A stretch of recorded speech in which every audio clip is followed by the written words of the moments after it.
Alright, everything's set up. I did hit done before, right? So we should be on part 36 technically, since we were on part 35 before, and I did stop streaming, so for ease of numbering them on YouTube and whatnot, this should be part 36. And we're just going to get right back into it. We're doing the cuts. We're down to 237 cards. We need to get it down to 60, including the commander.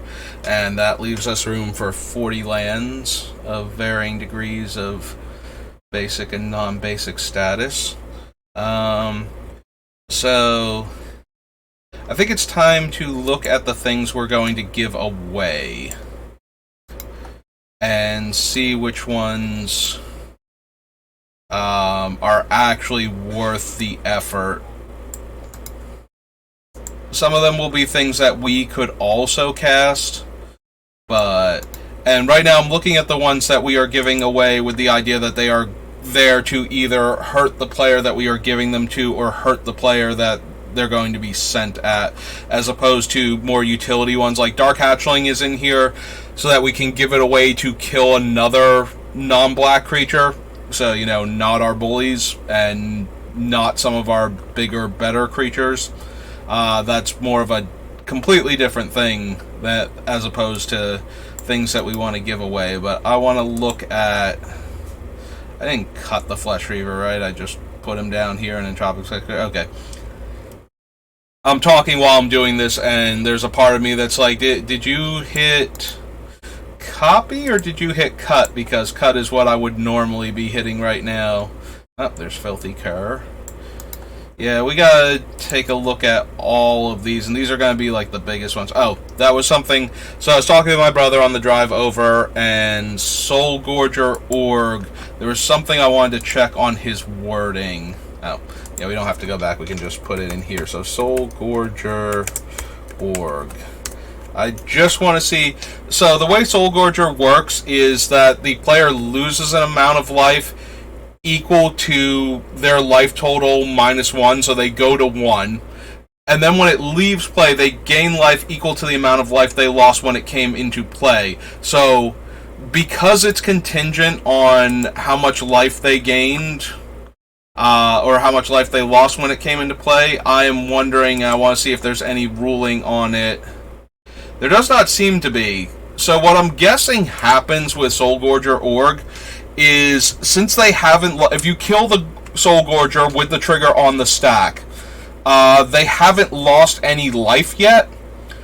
So there's no life to give. It's not like Laquadis' Champion or Soul Scourger, where it comes into play and they lose a specific amount of life, and when it leaves play, the same player that was targeted by that ability gains that much life. Like Laquadis' Champion, it comes into play, target player loses 6 life. If they kill it in response, the player that was targeted by it initially will gain 6 life before Champion can make them lose life. But the Soul Gorger doesn't lock in the amount of life that they gain, like the amount of life that they're going to lose, until its ability has actually caused them to lose life. So I think they don't gain any life if you kill it in response to the trigger. And there's nothing in the detail, like the rulings or anything, like nothing popped up explaining that it does work that way or it doesn't work that way. So since the amount of life that they have lost hasn't been defined yet, because this ability, the first ability here hasn't resolved, I think that they just go to 1 if you kill it in response. Also of note, if we steal it back and sacrifice it, it still says you. So if we regain control of it and sacrifice it, we would gain life equal to the amount of life. Does it work that way? You lost. Maybe I don't gain any life then, because it does still say you, and while we are now the you, because we control it, we did not lose any life when it came into play, so that wouldn't work. I'm getting ahead of myself. But I don't think that because it doesn't know how much life they're going to lose because the ability hasn't resolved yet, they haven't lost any life to it, so there's no amount of life to gain from it leaving play if we, like, you know, Despotic Scepter it or something while the trigger is on the stack. So, yeah, I think Soul Gorger Org works that way, and there's nothing contradicting that now, so I'm going with he does until proven otherwise. So that makes Soul Gorger an extremely potent card for this deck. Being able to put the opponent to 1. Ebon Blade Reaper. We want to give that away because it makes the player that attacks with it lose half their life, in addition to being able to make other players lose half their life if they're damaged by it. Dragon Tyrant we want to give away, but it's not a negative effect or a thing. Like, we could theoretically cast Dragon Tyrant. It's kind of brutal to have to do that, but like all of these other ones, we want to give away and make the opponent attack with it. Dragon Tyrant, although I did put Thundermare on the list, and Thundermare is primarily an upside creature too. Maybe I should just add him as like the big dumb creature, because it is primarily in here to be given away, not for us to use. Like, some of these we are putting in here with the idea that we will use them also, but it's not... yeah, it's not the primary reason why it's in there. Sad Robot is for us. Eater of Days is for them. Harvester is for them. Like, I'm hoping when I'm looking at all of the things, like, laid out... Hello again, Vulcan. I'm hoping when I lay all of these out, it will give me a better idea of which ones I actually want to run in the deck. Like, which negative effects are best, and work from there. And which ones are redundant, too. Like, we don't necessarily need everything that makes, you know, our opponents take damage when it gets into combat, even if we're running some of them. Brooding Sauron. Evil Eye is to be given away, so that way they can't attack with other stuff. Shriek Maw is both for us and them. Deuce is to be given away to make them attack with it, so they can destroy other players' lands. Primus is for us. Corpse Connoisseur is for us. Extractor is us. Lord of Extinction is meant to be given away. Oracle is ours. Persecutor is meant to be given away. Demon is definitely meant to be given away. We don't need the price tag, though. Start from there. Pathrazor is difficult for us to cast and is definitely for them.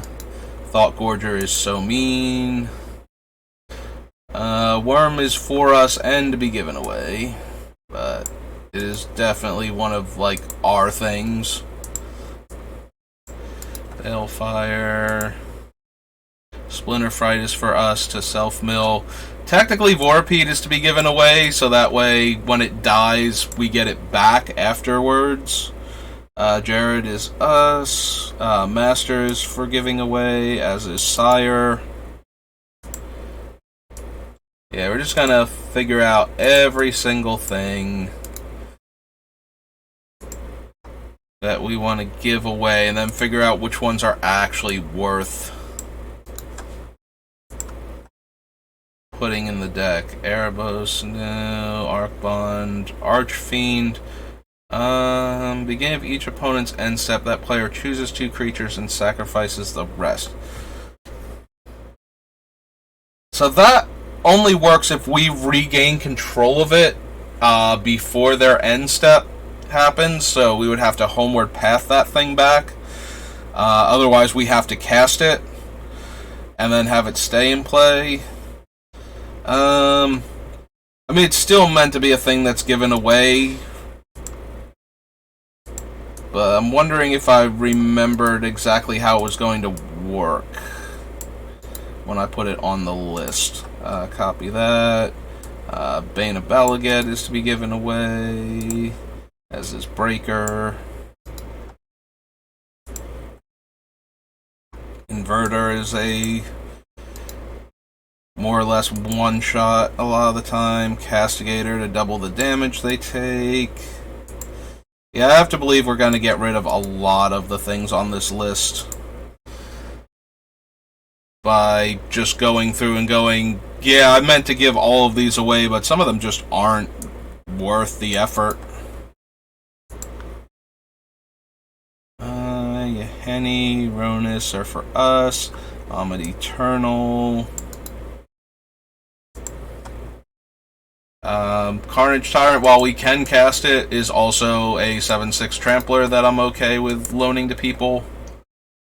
Dire Fleet, I do want to put into play under opponent's control. Ferocidon. Doom Whisperers almost purely for us. Sunder Shaman I'm okay with loaning out. Neheb, Spark Reaper for us. Demon of Loathing was meant to be loaned out. Lamaya's for us. Ox is for both us and loaning out, so we'll add them to the list. Poacher is for us. Deadeye we can give away, and we certainly will consider it. Rex and Beckoner.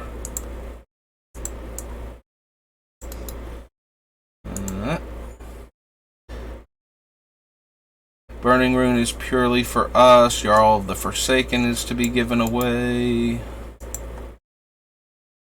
Blex we can't give away, and we mostly want him for his backside anyway. Auric is for us. Tarisk is meant to be given away.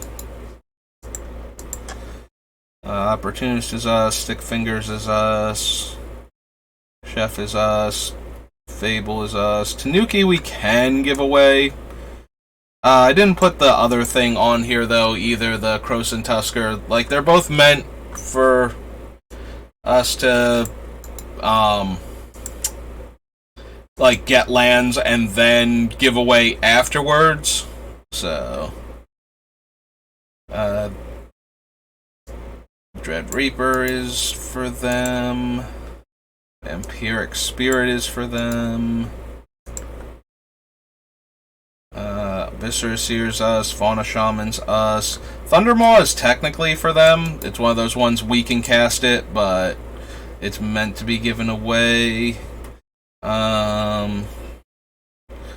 Avarice Dragon, definitely for them, as is Mage Ring Responder. Oops. No, I don't want Age Ring Responder, I want Mage Ring Responder. Siegebreaker is for us to kill the things when they take damage. Yeah, Archfiend is definitely to be given away. Skelemental is to be given away. Pyromancer is ours. Sand Sprinter is 1,000,000% for giving away. Timeless Witness is for us. Violent Tumors for us. Plague Reaver, of course, is to be given away. Kaga, Sphere, Shadowheart. Yeah, those are all things to sacrifice. Mana Charged Dragon is for attacking other players. Gisa, Thief of Blood is definitely for giving away. Crash of Rhino Beetles. Night Incarnate. Yeah, it's kind of also there to be given away. Like, we can invoke it and kill the smaller creatures and then give it away. Archfiend of Spite is a giveaway. Hellion is meant to be given away. Warmonger is for us to make the things we give away better. Ruin Grinder is meant to be given away, since we can cycle it and then get it killed in combat so we can discard and draw. Maulers for giving away and grabbing back. Detective is for us for when we have all these things die. Actually, it's when an opponent draws a second card in a turn, I get this back. We cut all of the extra draw stuff, didn't we? Alright. Hang on. We're going to do this, but yeah, Dogged Detective is going to get taken out. When a creature an opponent controls attacks an opponent, double its power, and has Monstrosity Goad. So technically this is for us, not for the opponent. Like, we definitely... Like, we can give it away, but it's not doing anything to give it away. And Fiendish Duo is also for us. Green Slime is meant to be given away.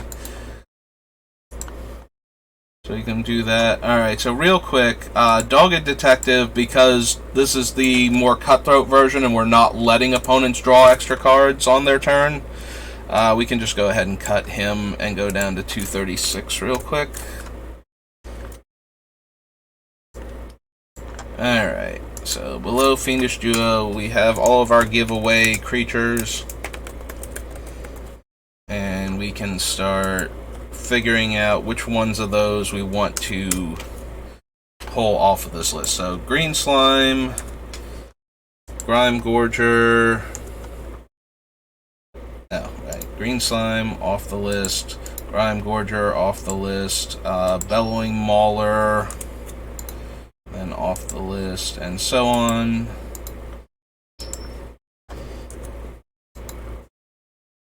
Didn't actually put that on there. There we go.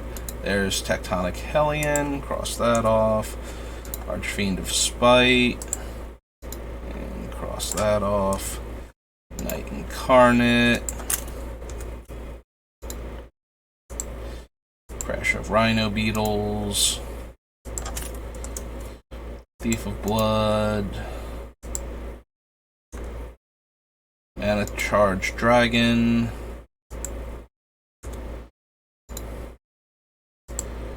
Plague Reaver. Sand Sprinter. Oh, whoops, I accidentally deleted Sand Sprinter. Sorry, Viashino Sand Sprinter. It's okay. I put you back on the list. I knew I was going to do that at some point in time. Just from... And now we click on it this way, and then we delete it. I probably shouldn't be right-clicking to paste then, is the problem. I should only be right-clicking to delete.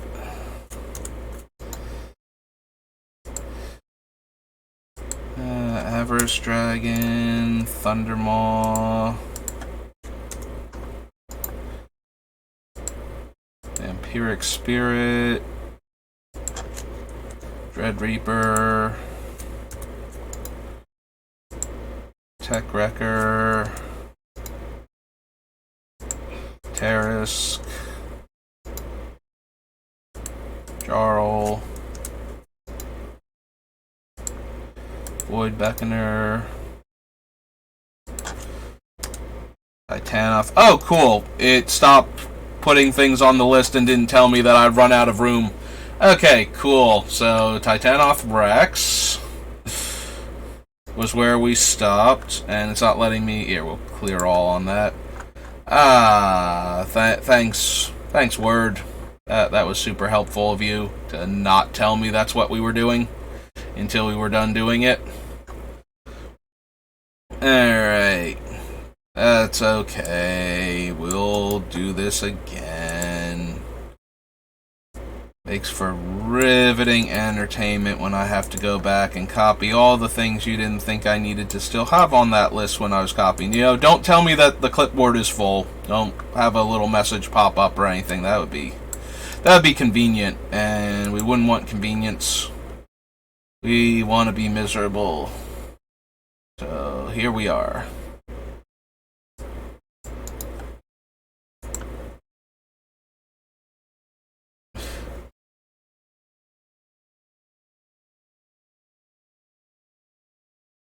Oh yeah, no, this is 100% how I build my commander decks. I used to do this just by going through the binders and pulling out every single card, and God, is that a nightmare when you have every single set to go through. And then you have to put up back the 200 and some odd cards that didn't make it into the deck. Yeah, that was miserable. So I realized I could do it this way instead now, and so I started doing it this way, and then I was like, you know what? This is probably something I could do in front of people, and I can show them the entire process, and it'll be something cool and different.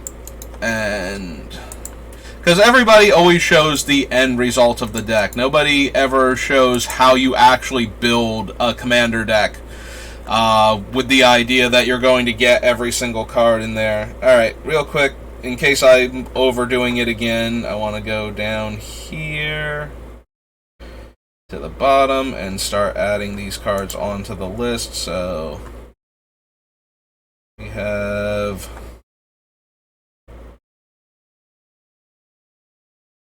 so Thundermare is technically the bottommost card, so we want to go back up here. Then Jackal Pup.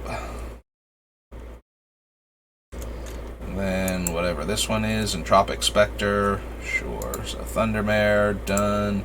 Jackal Pup, done. Entropic Spectre, done. Flesh Reaver. Negator. Lesser Gargadon. And then delete you three.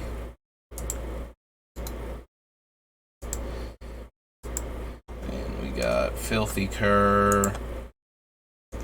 Soul Gorger. And then the Dragon. And above the Dragon we have Ebonblade Reaper.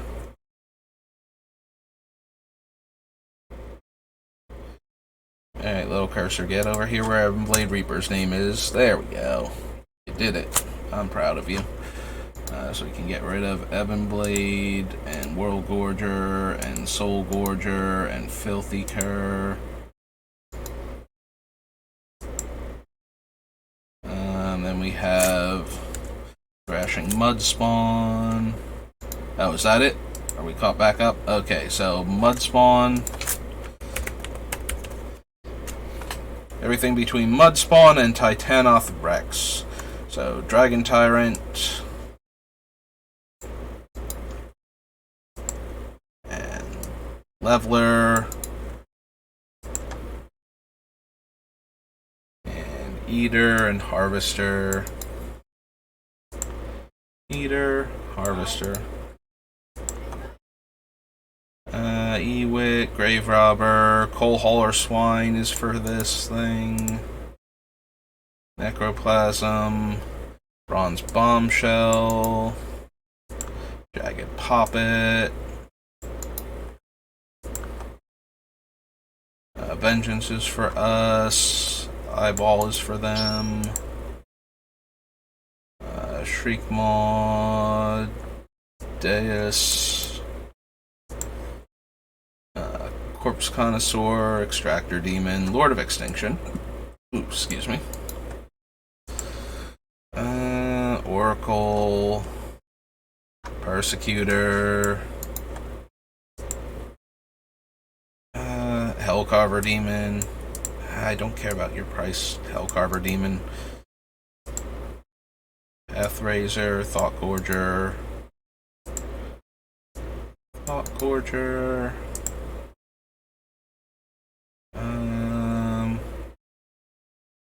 Alright. Oops. Obliterator. Balefire. Splinter Fright. Vorpede. Alright. Come here, Vorpede.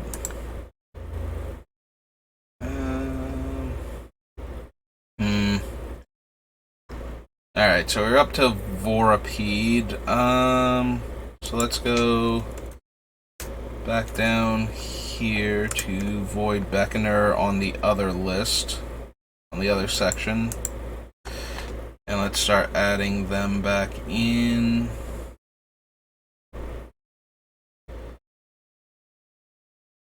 Crashing Mudspawn.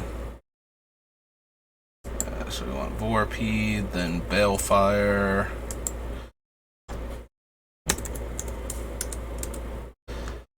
And Obliterator. And Thought Gorger. Pathrazor. Hellcarver. Oh. Yeah, I don't want them clustered like that. Hellcarver. And down here, and put another space. And then another space. Abyssal Persecutor. Lord of Extinction. Days of Calamities. Evil Eye. Jagged Puppet. Bronze Bombshell. Oops, did it again.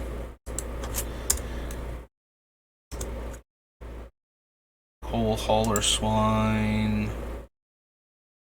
Harvester. Eater of Days. No. The Evil Eye of Ormsby Gore is only a 3/6. The Evil Eye of Urborg, we give it away, the opponent can't attack with their other creatures. The Evil Eye has to go elsewhere, and it's a 6-power, like, super Death Touch creature. The Eye of Ormsby Gore is less potent than that, and is a worse card on top of that, so yeah. Unfortunately, it did not make it. Leveler and Dragon Tyrant. Alright, so if we scroll back up, so Vorpede is where we stopped, so we're going to clear all off of that and go look for Vorpede. Oh yeah, no, Evil Eye of Ormsby Gore has one of the best names ever, but it is not... Didn't we have all these? Yeah, we did have all these on the list. I did in reverse order. I was supposed to go with the thing that I stopped at, not the thing that I started at. Oh no, never mind. Hang on, that's the wrong Vorpede. Go back up here. There we go. That's better. There we go. Okay, so it's Master of Cruelties. Sire of Insanity. Fire Drinker Satyr. Temple, Dictate, Temple, Arcbond, Depravity, Lugan's Construct, Bane, Breaker,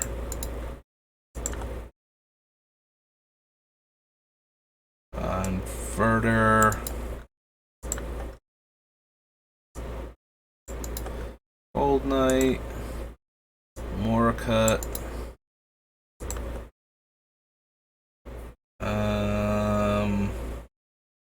Impetuous Devils,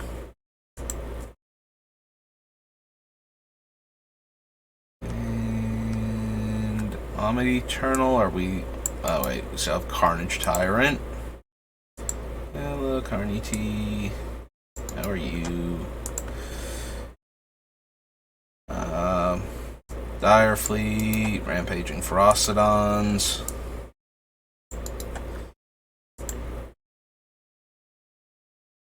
Oh, Orcrin Assassin, definitely meant to be given away. Sunder Shaman.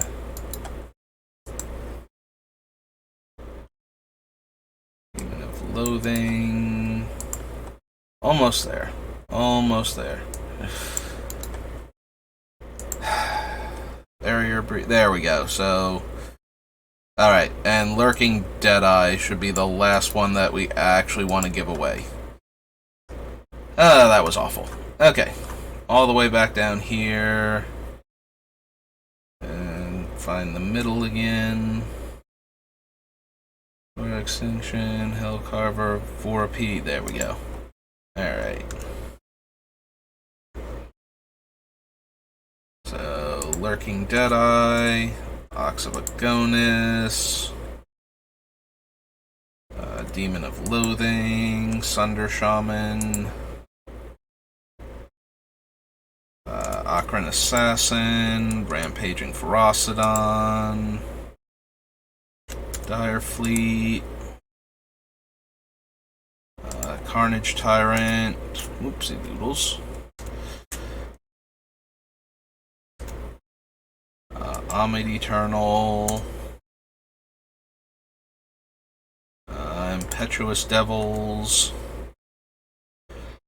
Morakat Necropod, Gold Knight Castigator, Inverter of Truths, Breaker of Armies, Bane of Balaged, Construct, Archfiend,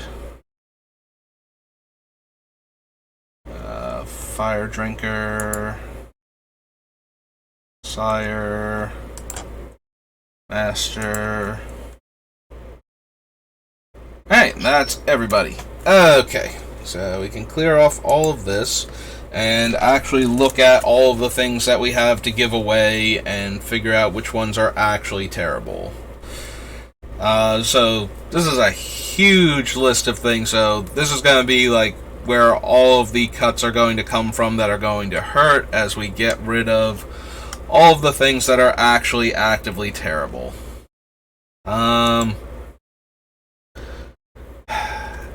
Hellion might still make it. It's always the player with the most lands, and we don't ramp with lands, so that's usually not going to be us until everybody else has been brought back down.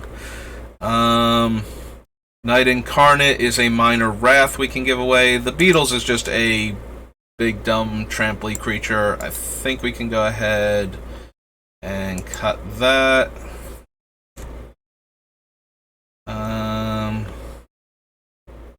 Plague Reaver is more of like the hot potato creature. I don't think we super need him either.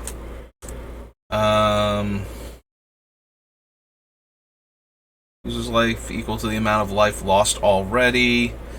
I do like Avarice's Dragon, making them discard their hand. Thundermaw is one of those we can cast, but I think we have a reasonable amount of things we can cast, and Thundermaw is kind of low power at that point.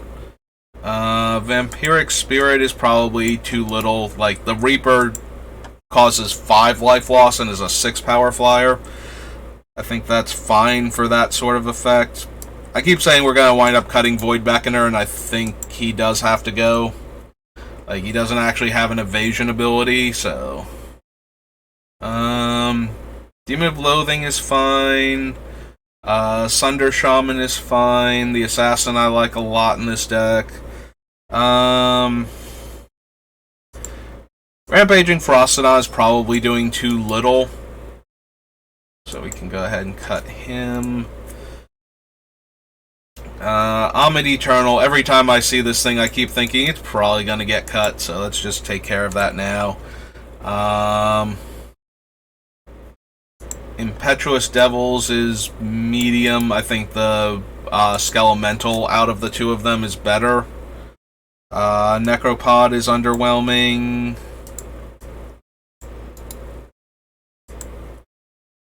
Alright, so let's see. So on this list we have Morakat and Necropod. Let's go find him and cross him off. Oh, it's Morakat. Yep. Alright, so just delete him. Impetuous Devils. Probably just like right around here somewhere. Yep, there they are. Impetuous Devils. We can go ahead and delete that. Alright. After the Devils is Omid Eternal. Let's go ahead and delete her. After Omid Eternal is Rampaging Ferocidons. Oh, there they are. And delete that. After the Ferocidons is Void Beckoner.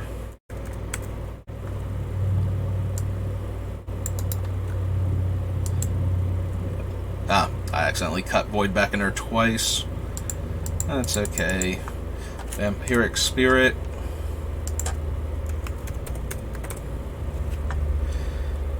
Go. Thundermaw.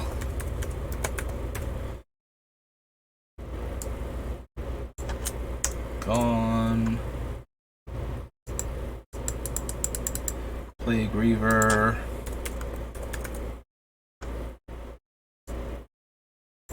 Also done. And Crash of Rhino Beetles, I think, is the last one. Alright. Yeah, I just have one of these on here twice, I think. Yeah, it's Void Beckoner, so we'll go ahead and delete one copy of them. And we scroll up here and get rid of all of these off of the list, so that's another 1, 2, 3, 4, 5, 6, 7, 8, 9 more cards. Alright, 227 left. Alright. And all the way back down to the bottom. Thundermare, for the same reason I cut the Thundermaw Hellkite, can probably go. If I'm being completely honest, I don't think most of the Jackal Pups are going to make it. They're just too small. If the other player doesn't want to kill the player we're giving them to, they're just going to take the 2 damage. I would rather, if I'm going to run any of these, it's probably like the Mud Spawn, because it's large enough that it actually deals some amount of damage. So we're just going to cut Jackal Pup and Filthy Cur and the Fire Drinker Satyr. Yeah, the Mud Spawn at least is a 4/4, so that's a more reasonable amount of damage to be inflicting on somebody. And the Coal Hauler Swine hits everybody equally, so we can take advantage of that with some of the things we have. Let's see, Master, Sire, there's Fire Drinker Satyr. Cut that from the list. I think that's all of them. Yeah, if we're cutting all of those guys, one of the biggest things for Gold Knight Castigator is giving them the Castigator and that creature and forcing them to attack. Because it will double the damage. It only doubles the damage to the player and the Castigator itself, not to your other creature, so that's not actually helping much. Okay, so yeah, Gold Knight Castigator is a pretty easy cut, too. Let's see. So, Lurking Deadeye is destroy target creature that was dealt damage this turn and has flash. And oops, this is Jarl up higher. Yeah, Jarl of the Forsaken is 4 mana. Is a 4 mana 3/2. Lurking Deadeye is a 4 mana 4/2. Jarl has Foretell, which we only have one other Foretell card. Anyway, there he is. For black and 1, he's a 3/2 flash. The other one's a 4/2 flash. He can destroy planeswalkers that were dealt damage. I don't know that we need that necessarily, as opposed to having a larger creature. The size of the creature doesn't super matter. When we give this thing away, it's because we're trying to kill something that was dealt damage because we're making creatures attack and block anyway. So, as far as that goes, so it's black and 3 versus Jarls. Yeah, they're like, there we go. Now, I just realized they are actually like one creature apart now. I keep scrolling back up looking for it and missing that it's like right there. So, 4 mana 3/2 Zombie Cleric versus 4 mana 4/2 Human Assassin. Both have flash. Destroy a creature that was dealt damage versus destroy a planeswalker.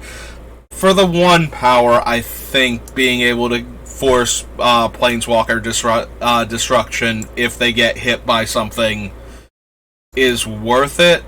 So I think we can cut the Lurking Deadeye. I don't think we need both.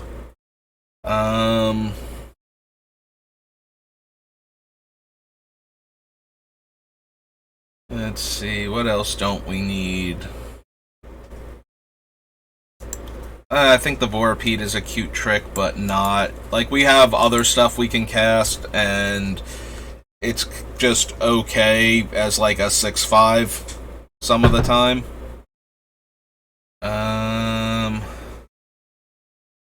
Pathrazor is super hard to cast and is not helping.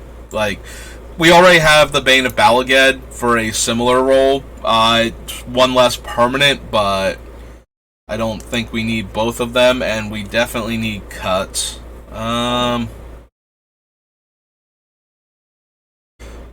Yeah, Persecutor was more funny, stopping, like, one-shot combo kills that don't leave you dead afterwards. Like, you know, they're going to lose the Abyssal Persecutor anyway, regardless of what happens. So if you go to 0, it's not like Abyssal Persecutor saves you.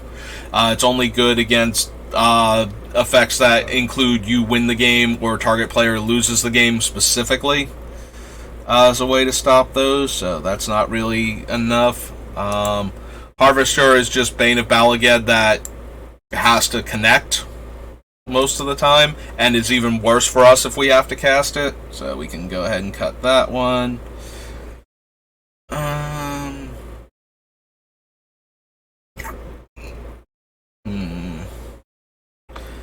Yeah, end of the day, Flesh Reaver is just 4 damage to either the opponent. I mean, if it hits the opponent, it also hits you, and if it gets blocked, it hits you. It's kind of underwhelming, though. We need to make room for better cards, so... And, yeah, Entropic Spectre, I think we have bigger, nastier things than that, so we can go ahead and cut that.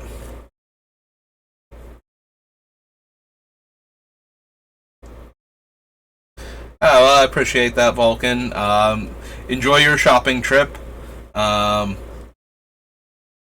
Also, I hope Dom's feeling better. You say he wasn't feeling well yesterday, so I hope he's feeling better today.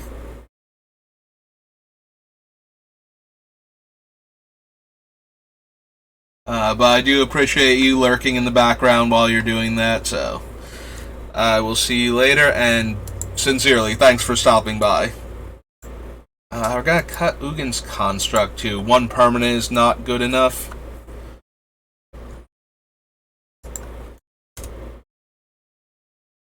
Okay.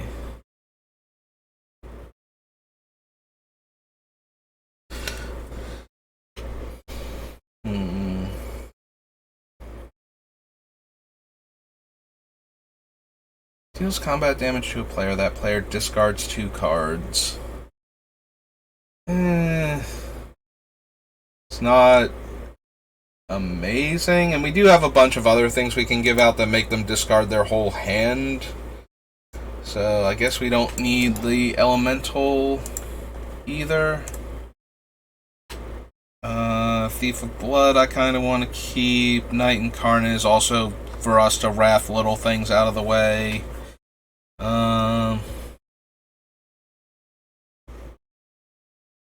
Nothing sacks that many permanents. I mean, at that point, it's just a 6/6 flyer a lot of the time. Like, we're not madnessing it out that often. And...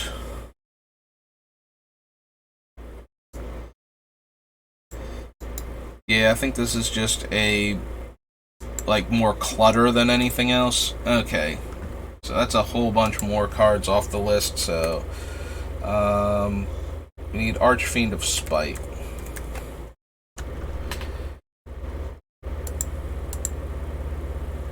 Depravity, Despair, Spite. There we go. Alright, so we'll cut Spite off. Then Lightning Skelemental. Not Greaves, the other one. There he is.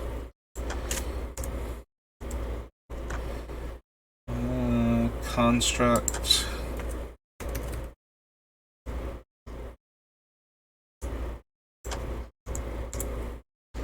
After construct is entropic specter.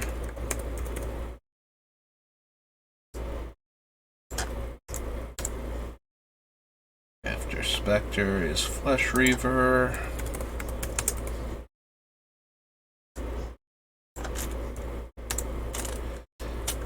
Flesh Reaver is Greater Harvester.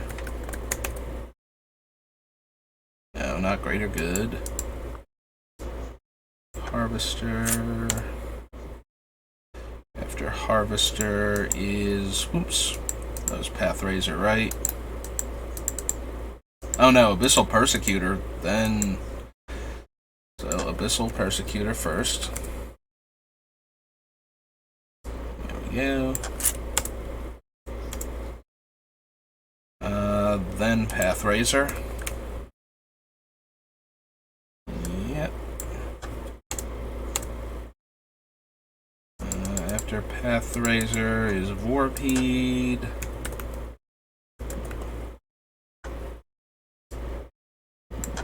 Gone. Then Lurking Deadeye got cut.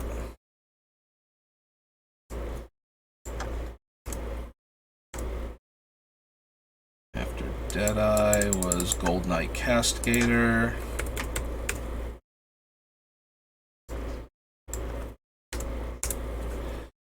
After Castigator is Fire Drinker.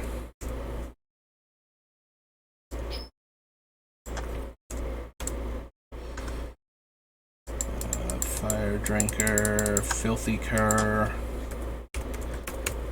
I got so excited when I saw all these creatures and the idea of giving them away and watching opponents kill each other. Maybe they'll make it into the more political-minded deck where we can negotiate the death of another player by forcing them to attack with all of their stuff, or forcing this to attack where all of the stuff of the other players can block. Jackal Pup next.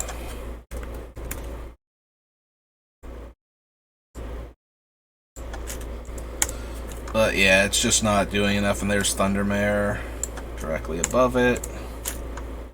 Because that's what inspired me to start cutting these to begin with.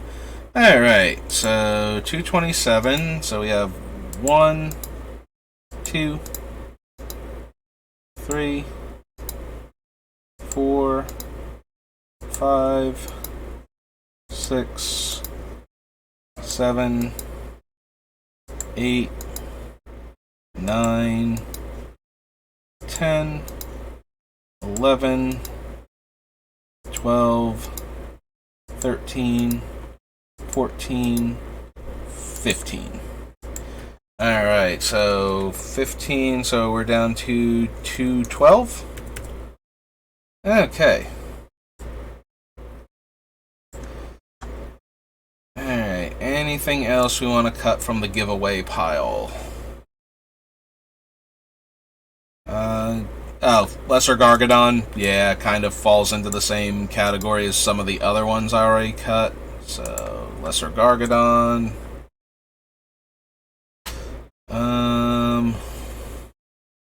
Leveler, Eater of Days, Coal Hauler.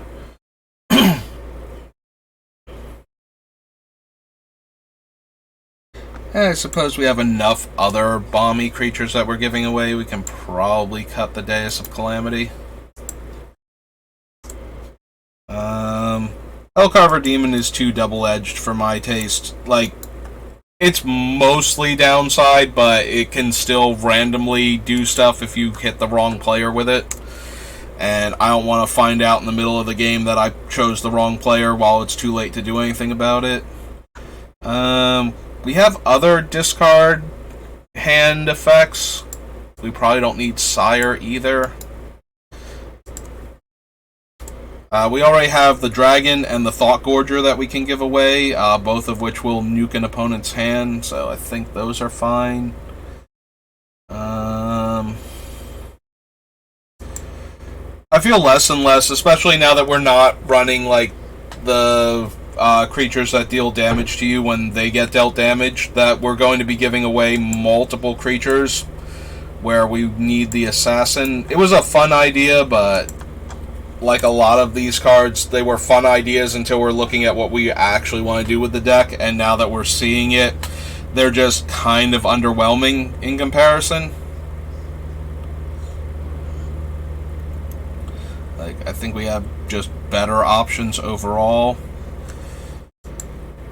Yeah, I keep, like, kind of thinking about cutting this one, and I think we're going to. Just a bit underwhelming. Bellowing Mauler still works with what our deck is doing well enough that I don't mind keeping it. Archfiend of Despair is each opponent loses life equal to it. So if we give this to somebody and they attack with it, if the opponent blocks, then they don't take anything, but if they don't, they're going to take 12 from it. And we might still be able to give away like 2 creatures in a turn and get them through for damage, so that's not, you know, nothing to have him and something else large and flying. Or large and trample. Or for us to just make it unblockable with one of our effects.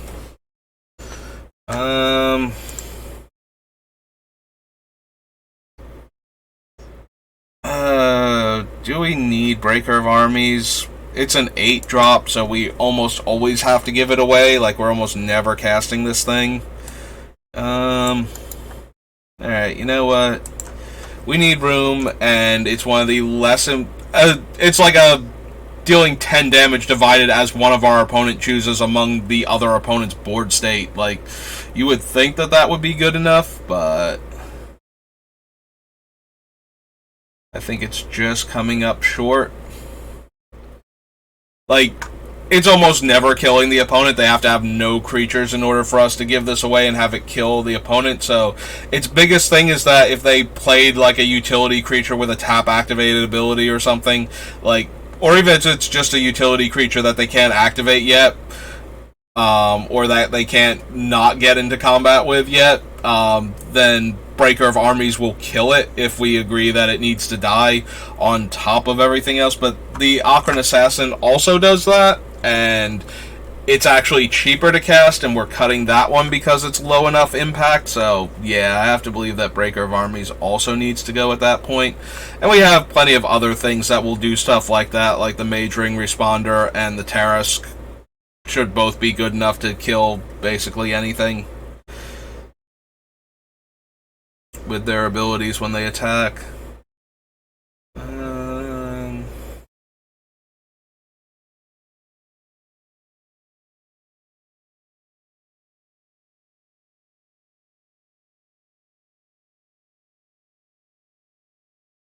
Yeah, I like a lot of the other ones. Maybe we can cut Dragon Tyrant. Like, I can't see us casting it, and it is a 6-power flying trample double strike. Like, that combination of keywords makes me want to keep it anyway. Like, it's 12 potential damage if they can't pump it, and more if they can.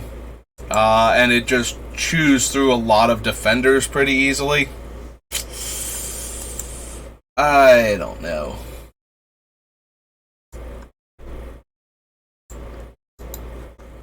I think it's one of the lower impact things that we have, though. Like, I do want to keep a bunch of creatures that can deal tons of damage, but we have those. You know, Eater of Days deals 9, Leveler, if we're making unblockable, deals 10. The Gorger creatures, one's a 7/7 flying trample, the other's a 6/6 trample on the ground that made its controller lose a whole lot of life. We have Negator and Obliterator. Like, we have a bunch of large, dangerous creatures, so I don't mind cutting one guy that's just a big dumb guy that can't kill the opponent consistently. Like, it'll do a bunch of damage maybe, but that's about it. Like, a lot of the things that we are keeping, not only can they deal a ton of damage, they also have, like, other upside. Like, this thing is 10 mana. We're not casting it. We can cast a Carnage Tyrant and just have it on the ground as a 6/6 Trampler, that, or 6/6, 7/6 Trampler that we got into play, and now it's fine. It's just down and in the way. We're not casting this guy either, but he's 1 mana cheaper, and he's an 11/11 Trampler. Like, he's almost as strong as the dragon anyway, without the need to put any mana into him if we cast him. Like, you know, the quad red upkeep on that thing seems unlikely. So, I think we can afford to go down to that. Maybe the Dread Reaper's not good enough either. Loses the player we give it 5 life, and then it attacks for 6. And that's okay, but not amazing. We might wind up cutting that, but I think we've got enough stuff from the creatures we want to give away. We can start looking at... Like, we've cut a lot of the chaff from that particular pile. And we're left with creatures that are just better overall, I think. So...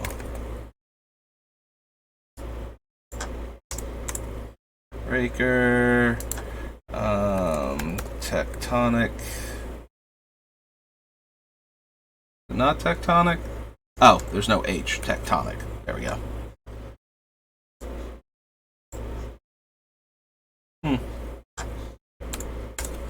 Tectonic... Ocran, OCHR. I say should be the only thing that starts anywhere near that. The Sire.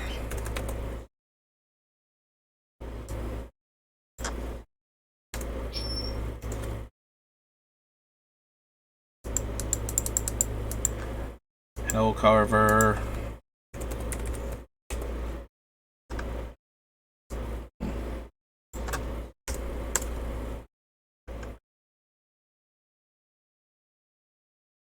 Deus.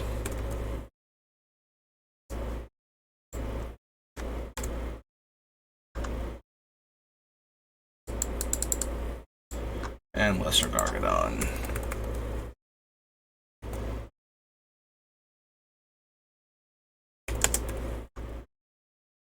There he is. Okay. And back up to the top, and we got rid of... that's not letting me delete that one again. So 1, 2, 3, 4, 5, 6, 7, and the Dragon Tyrant is 8. So 204 now. Alright, so 144 more cards to go. Alright, clear all. Alright, so we took a big look at the things that we're giving away to see if we could make more room. I kind of want to keep that list down there though, because we will be revisiting it and deciding if we want to give other stuff away. Now that we've gotten rid of them, what do we have left? Like, how many things do we have that are actually actively bad for us to cast? 1, 2, 3, 4, 5, kind of, but he already has morph. So 4, 5, 6. These ones are fine. 6, 7, kind of. This one's fine. This one's fine. Technically fine. Fine. Yep. 7. 7, 8 inverter, yeah. So 8 so far.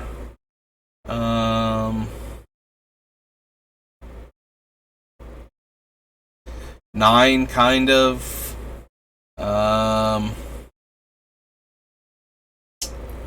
10 with the Avaricious Dragon, although he's bad to have in play, so I don't even think that counts. So back down to 9 then.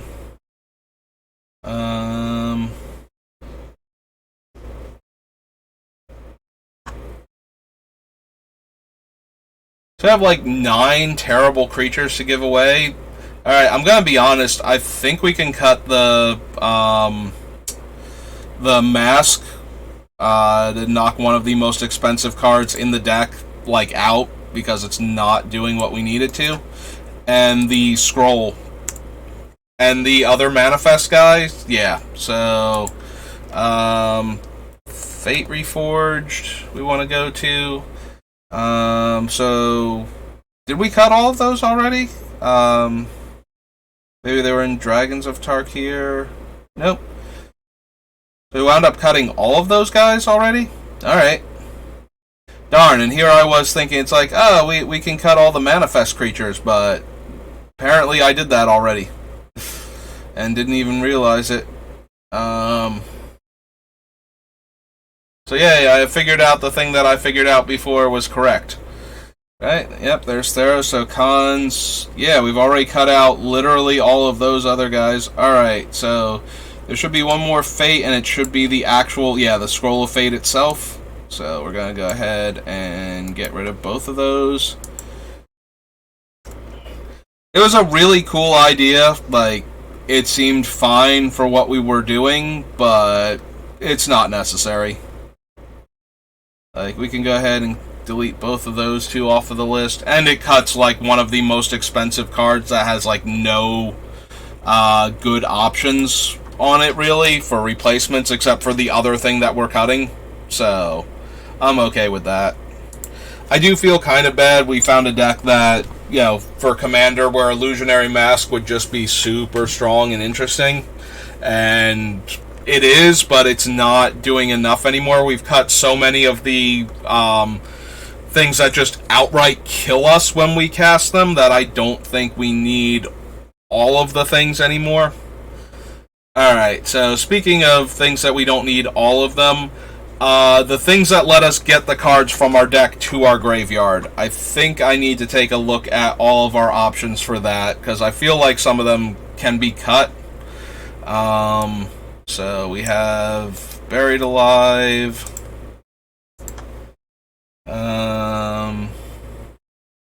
Survival of the Fittest,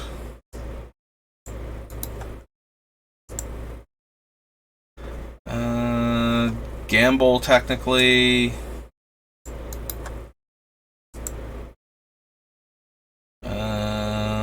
Memory Jar is in here for... I mean, this one doesn't get it from our deck to the graveyard. I think we'll look at ways to discard from the hand after this. Let's look at the ones that take them from our deck to the... Repercussions, we can probably just go ahead and cut real quick while I'm thinking of it. So, we cut all of the things that have repercussions on them. I don't think we need to make everything have repercussions. So, back down to Gamble. Greater Good, Outmaneuver. But yeah, I think we can just cut the repercussions now. Deed, Arena, there's Entomb. And I think we're cutting Entomb about as much as we were cutting Soul Ring out of the Mana Rocks, but, just to have it there for comparison purposes. Tusker, Oversold Cemetery, Seaborn Muse, Decree of Pain, Fierce Empath, Grieve, Sad Robot, Ewit, Grave Robber, Top, Guild Mage, Signet, Necroplasm, Mage Right Stone, Rakdos Signet, Stalking Vengeance, Brooding Saurian, 1,000 Years, Wound Reflection, Corpse Connoisseur, there we go. Copy that. Technically in there just to mill stuff, so there to put cards from our deck into our graveyard to find more things.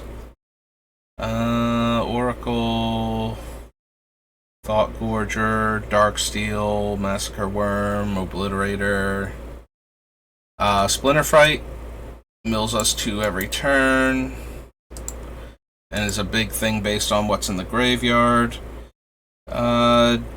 Jared does not, he's one of the ways we sacrifice creatures for value. Dictative Erebos, Arc Bond.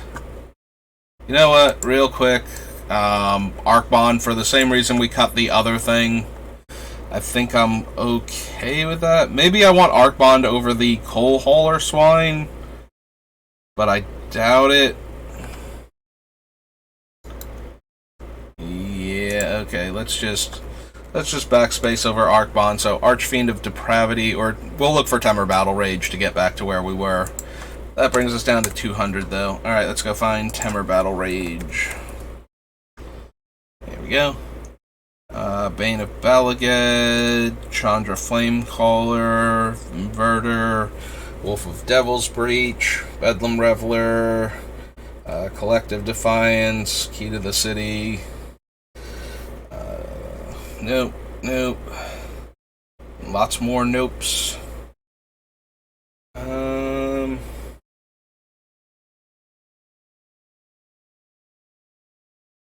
Doom Whisperer is, yep, definitely in the deck because it lets us put the cards from our deck into our graveyard when we want to. Heb is more of a wheel effect. Spark Reaper, no. Loathing, no. Oh, Gravebreaker Lamaya, yes. Oops. Copy her. Barrier Breach, Bushmeat. Titanoth gets himself into the graveyard, but he's more under, like, discard and draw effects than he is Mill. So we'll leave him for that pile. Burning Rune Demon, yes. Jarl the Forsaken. Search for Blex is definitely in that category. We're looking at the cards and then deciding if we want them in our hand or in the graveyard, so it's definitely milling us a bunch of cards. Illuminate History is from the hand. Auric Lore Mage is from the deck. Terrorisk, Opportunist. Stick Fingers mills us.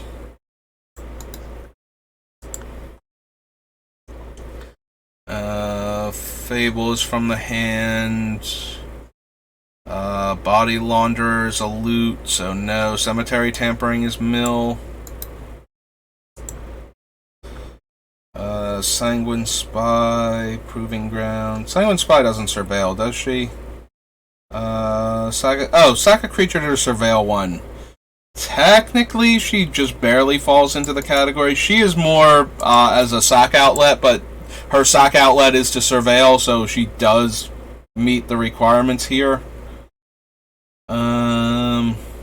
Viscera Seer, Fauna Shaman as a living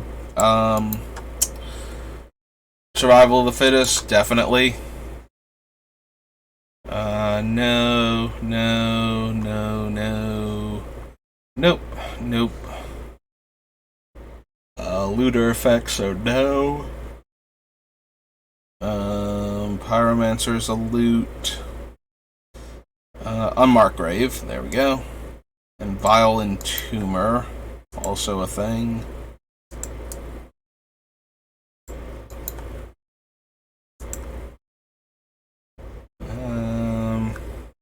Yeah, she mills. She's in there for that reason.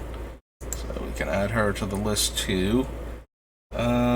Geese is a sack outlet. Dread Summons is a mill. I never put Windgrace's Judgment before on the list of stuff that we had that can destroy things.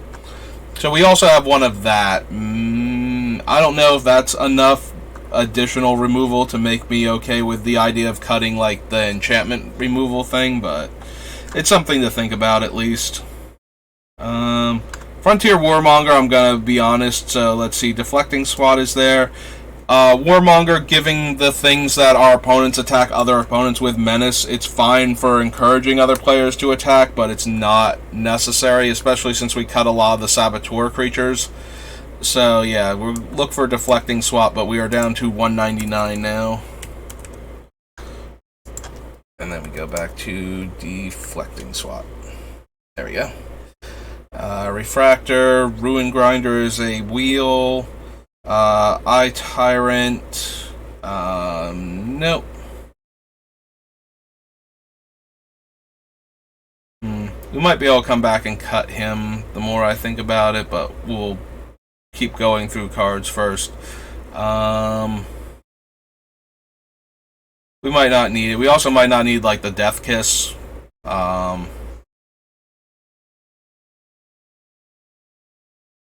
Alright, so this is Entomb effects. Alright, so we have Dread Summons, Kolga, Vile Entomber, Unmarked Grave, Fauna Shaman, Sanguine Spy, Tampering, Old Stick Fingers,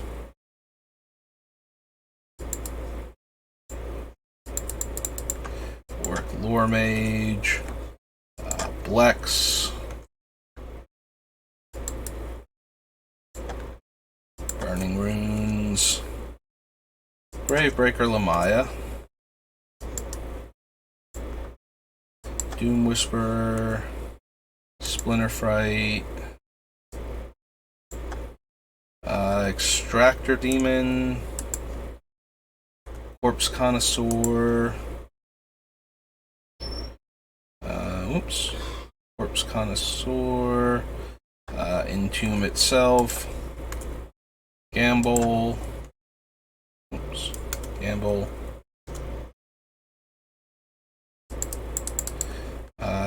Survival, and Buried Alive. Okay. So these are all of our ways to put cards that we want into the graveyard there from our deck. Either by self-mill or by directly putting the card from the deck into the graveyard. So which ones do we not need? I don't think we need Dread Summons, if I'm being completely honest. Each player mills X cards. Like, us milling the opponent isn't doing us any good. We don't care what's in their graveyard, and they might. So if we're putting cards into their graveyard, we might put things in there that we now need to be able to eliminate because we put them in the graveyard. So for that reason, so let's clear all. Dread Summons can probably get cut. She is a potential source of card advantage. We are allowed to play cards that we mill from our deck, like one of them once per turn, while she's in play, but we aren't forced to, and she's putting them into our graveyard.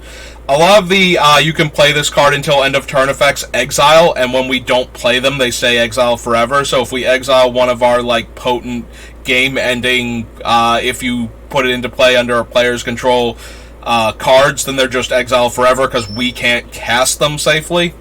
But she mills them, and then you can play them from the graveyard that turn. So if we don't want to play them, they are in our graveyard, and that's where we want them if we're not going to, if they're the thing that we don't want to play. So she can probably stay for now. She might get cut because we just don't have room for her, but she's definitely helping things. I feel like the ones that get, like, a card are only good if they're cheap enough. So I'm looking at, like, Vile Entomber's a 4-drop, Auric Lore Mage is a 4-drop, and we have to tap him to do it. The Snake is okay. The Snake is a 4/4 lifelink. We're not casting anything from our graveyard, though. But, like, Entomb is, like, 1 mana and sets up our combos. And Unmarked Grave, because it can get it's restricted to non-legendary, but so is our commander, so we can only get the cards we want to get anyway. So I like those for that. Sanguine Spy is more of a sack outlet than a mill.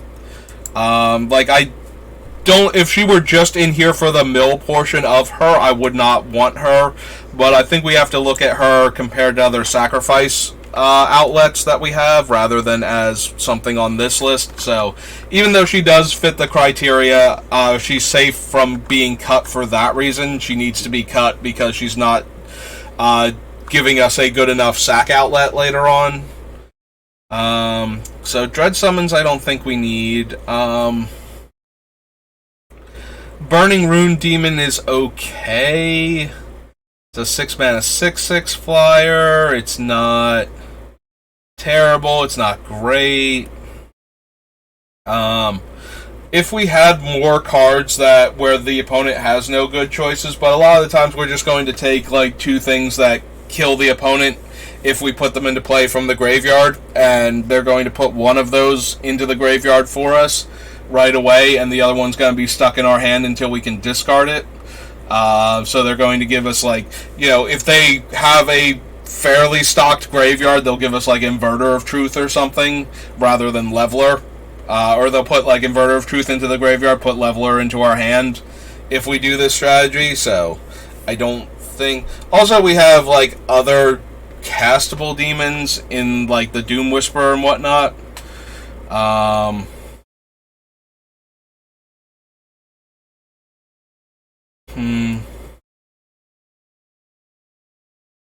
Extractor Demon is okay too, not great. Like, I prefer the ones that are putting the cards we want directly into our graveyard, and preferably at the lower end of the casting cost. So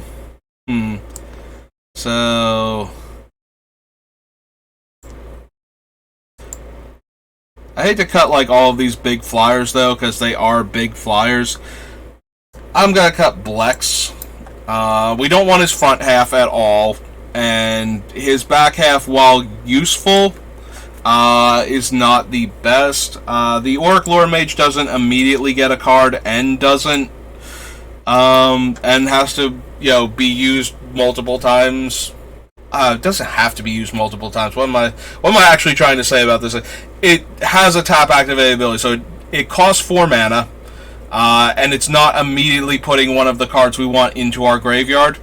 So that is why it's getting cut. It has nothing to do with activating it multiple times. My brain just kind of went, something about multiple times, say that. And it's just like, that has nothing to do with what I'm talking about, brain. It's like, no, trust me, it'll work out. And I did, and I regret it. Once again, my brain has betrayed me.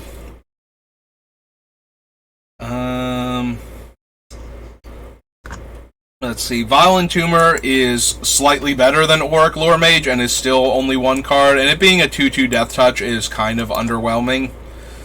So I think we can cut that. We got rid of a lot of the cards I desperately don't want to cast off of Cemetery Tampering. Like, the list is a lot smaller now. I still don't think this card is particularly great, and I think we have some better options just in this list, so we're gonna cut Cemetery Tampering. Stick Fingers I like a lot. Like, we just pay, you know, like 5 mana. He's almost definitely going to hit one of our creatures. Like, we have enough in the deck that we don't mind. Splinter Fright is only milling 2 cards a turn. I think we can go ahead and cut him. I'm a little leery of cutting the Extractor Demon and the Burning Rune Demon because they are large flyers that we can cast that we would like to have in play, as opposed to all the other things. Gamble, by its nature, does not guarantee we put the card in the graveyard, and it sometimes makes us discard the card we tutored for, and we have actual tutors. Like, Gamble's a lot more powerful if you're not, you know, black-red, where you can just demonic tutor for the actual card you want, and black has plenty of ways to discard the card that you put in your hand also. So the fact that Gamble might possibly let you tutor for and discard the card, like, or we can cast Entomb. Right? Like, if we really want to spend 1 mana and get a card from our deck directly into our graveyard, that is what Entomb does. So we don't need the thing for either of those.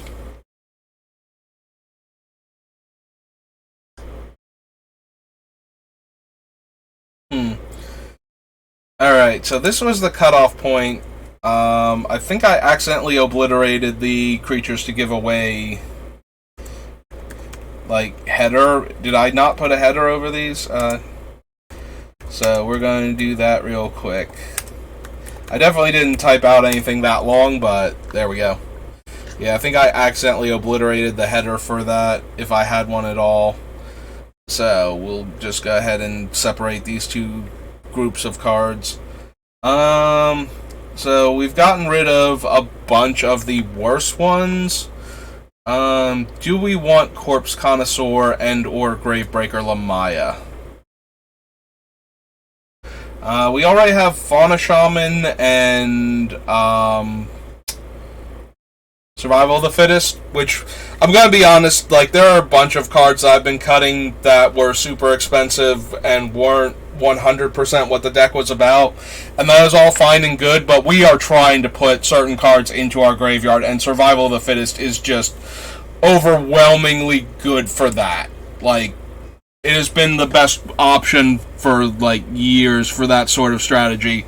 So I'm gonna be honest, I don't think there's any way we can cut it from this pile for what we're trying to do. If you don't have Survival and it is just like way too much money for you to ever consider getting, consider one of the other cards I have cut that repeatedly puts cards into the graveyard. Cemetery Tampering, maybe. Splinter Fright, you might want to go back and consider Vile Entomber as a way to just, entomb another card, or anything that I wind up cutting from this pile, from this section, might be worth going back and putting in place of the Survival of the Fittest, just because Survival is such a hard card to not run. Like, we're already running the Elf, and she is definitely the Fauna Shaman is definitely going to stay in also. So it's not like you can replace Survival of the Fittest with Fauna Shaman. I don't think either of them are cuttable for what we are trying to accomplish here. So unfortunately that's not going to work out. So I think if you need a cut, financially speaking, if you need a different card to replace Survival of the Fittest, look towards one of these cards to do it. I did promise we were going to look at budget options, and I think one of these cards is your budget option over, I think it might be Cemetery Tampering, just to mill several cards a turn. Sorry, my voice is going because I've been talking all day. But yeah, I think one of these cards is your card, and I'm going to recommend Cemetery Tampering as your alternative, but unfortunately there's not quite a card that is on par with Survival of the Fittest. It just is too good at what it does. And it being on the reserve list and being a popular old powerful card just pushes it too far out of most people's ranges if they don't already have one to begin with. And I apologize for that, but it is definitely one of the best cards for our strategy, and I do own it, so it is going in the deck. But if you need a budget alternative to it, nothing is quite good enough on this list. Like, none of the cards that we are cutting or that we could cut pretty much are going to be worthwhile considerations. Just straight up, like, you're going to lose power by cutting Survival of the Fittest, but if you don't have one and you can't afford one, you don't have one. You can't afford one. So you have to look at what the next best cards are. And out of the ones that we have, I think Vile Entomber, you can consider the Auric Lure Mage. We do have a couple cards that grant haste to creatures with tap-activated abilities, so that you can immediately start entombing with this card. But yeah, you're going to have to pick like one of the other cards that I'm cutting from this particular section as the replacement for it, and I would recommend either one of the straight up entomb effects where you get to pick the card so that you have another way to guarantee you get the best card into your graveyard, or one of the repeatable effects like Cemetery Tampering. The fact that Auric Lure Mage requires you to tap him to do it, and it is like the tap symbol, it's not like tap an untapped creature in order to do this, really hurts him, but he is the most repeatable one out of the ones that we are not already running. So that also might be a consideration. So pick the one that you think will work best for you and give it a try. Or the one that you have out of those cards. And put that in for right now as a placeholder until you figure out which one you actually want. Give it a try, see if it works out well enough to, like I said, I don't think anything is anywhere near as good as Survival of the Fittest for this deck, and that's kind of frustrating because there are no good replacement cards for it that we're not already also running because they are doing the same thing and we need multiple copies of cards because this is Commander. So in that regard, I can't really help you much other than to say these are your other options that are kind of doing the same, that are in the same ballpark as it, even though they're not on the field playing with it because they're not good enough. Like, they're in the stands watching because they like it and they want to see somebody do it professionally. But yeah, these are the cards that, you can choose from that also do somewhere in the neighborhood of the same thing. So, and we might cut another couple of these cards to make room in the deck because we just cannot run everything. So maybe one of the other ones that I cut will also be a worthwhile replacement for you, just because you don't have survival. You need something else that puts cards from the deck into the graveyard. But yeah, Survival of the Fittest just does not have a good comparable easy replacement. I think the closest one is Fauna Shaman, and we're already running Fauna Shaman because we want more survival-like effects. And then we're running the Entomb and the Unmarked Grave, which are both very good at tutoring the card directly into the graveyard. So we're running all of the cards that do this thing. And we're cutting a couple of them that are the worst ones, so feel free to pick from the worst ones the one you think is the best out of them and replace Survival of the Fittest with it, because I think that's the only realistic thing we can do here. A lot of the other cards we were able to cut because they weren't good enough for the deck, or they weren't doing what the deck needs. So it's relatively easy to look at the card and go, yeah, you're $170, but you're also not doing the thing that we need, and we can cut you. With Wheel of Fortune, we're going to, I'm going to leave Wheel of Fortune on the list, and you're going to have to pick another card similarly to this, but at least I feel like there are more options with Wheel of Fortune. There are almost no other Survival of the Fittest replacements for this deck. The ones that we can use are so much worse than Survival. I feel bad even telling you that that's what you gotta work with, but sometimes you just don't have the cards, and no amount of wishing that you had the Survival of the Fittest is going to get you the extra $170 that you don't have lying around suddenly into your pocket. And even with that, you still have to be able to afford wasting that money on a Magic the Gathering card, as opposed to, you didn't have that money beforehand. You should probably consider spending it on something a lot more important than getting Survival of the Fittest into your deck if you get a windfall like that. Yeah, Survival is just too good at what it does, and there is no equivalent card that we're not already running. So just pick the card from the list that we cut that you most think will help you, and try that one out again, or the one that you actually have. If we've got 3 of them over here and you have one of them in your collection, by all means try that one out first, see if that one is working for you, see if it's doing what you need it to do, and if it is, then there you go, and if it's not, then consider one of the other cards on this list. A lot of the ones we were cutting, aside from Gamble, are closer to the bulk rare side of pricing, so at least they're not super expensive to have to track down. But they still are not Survival.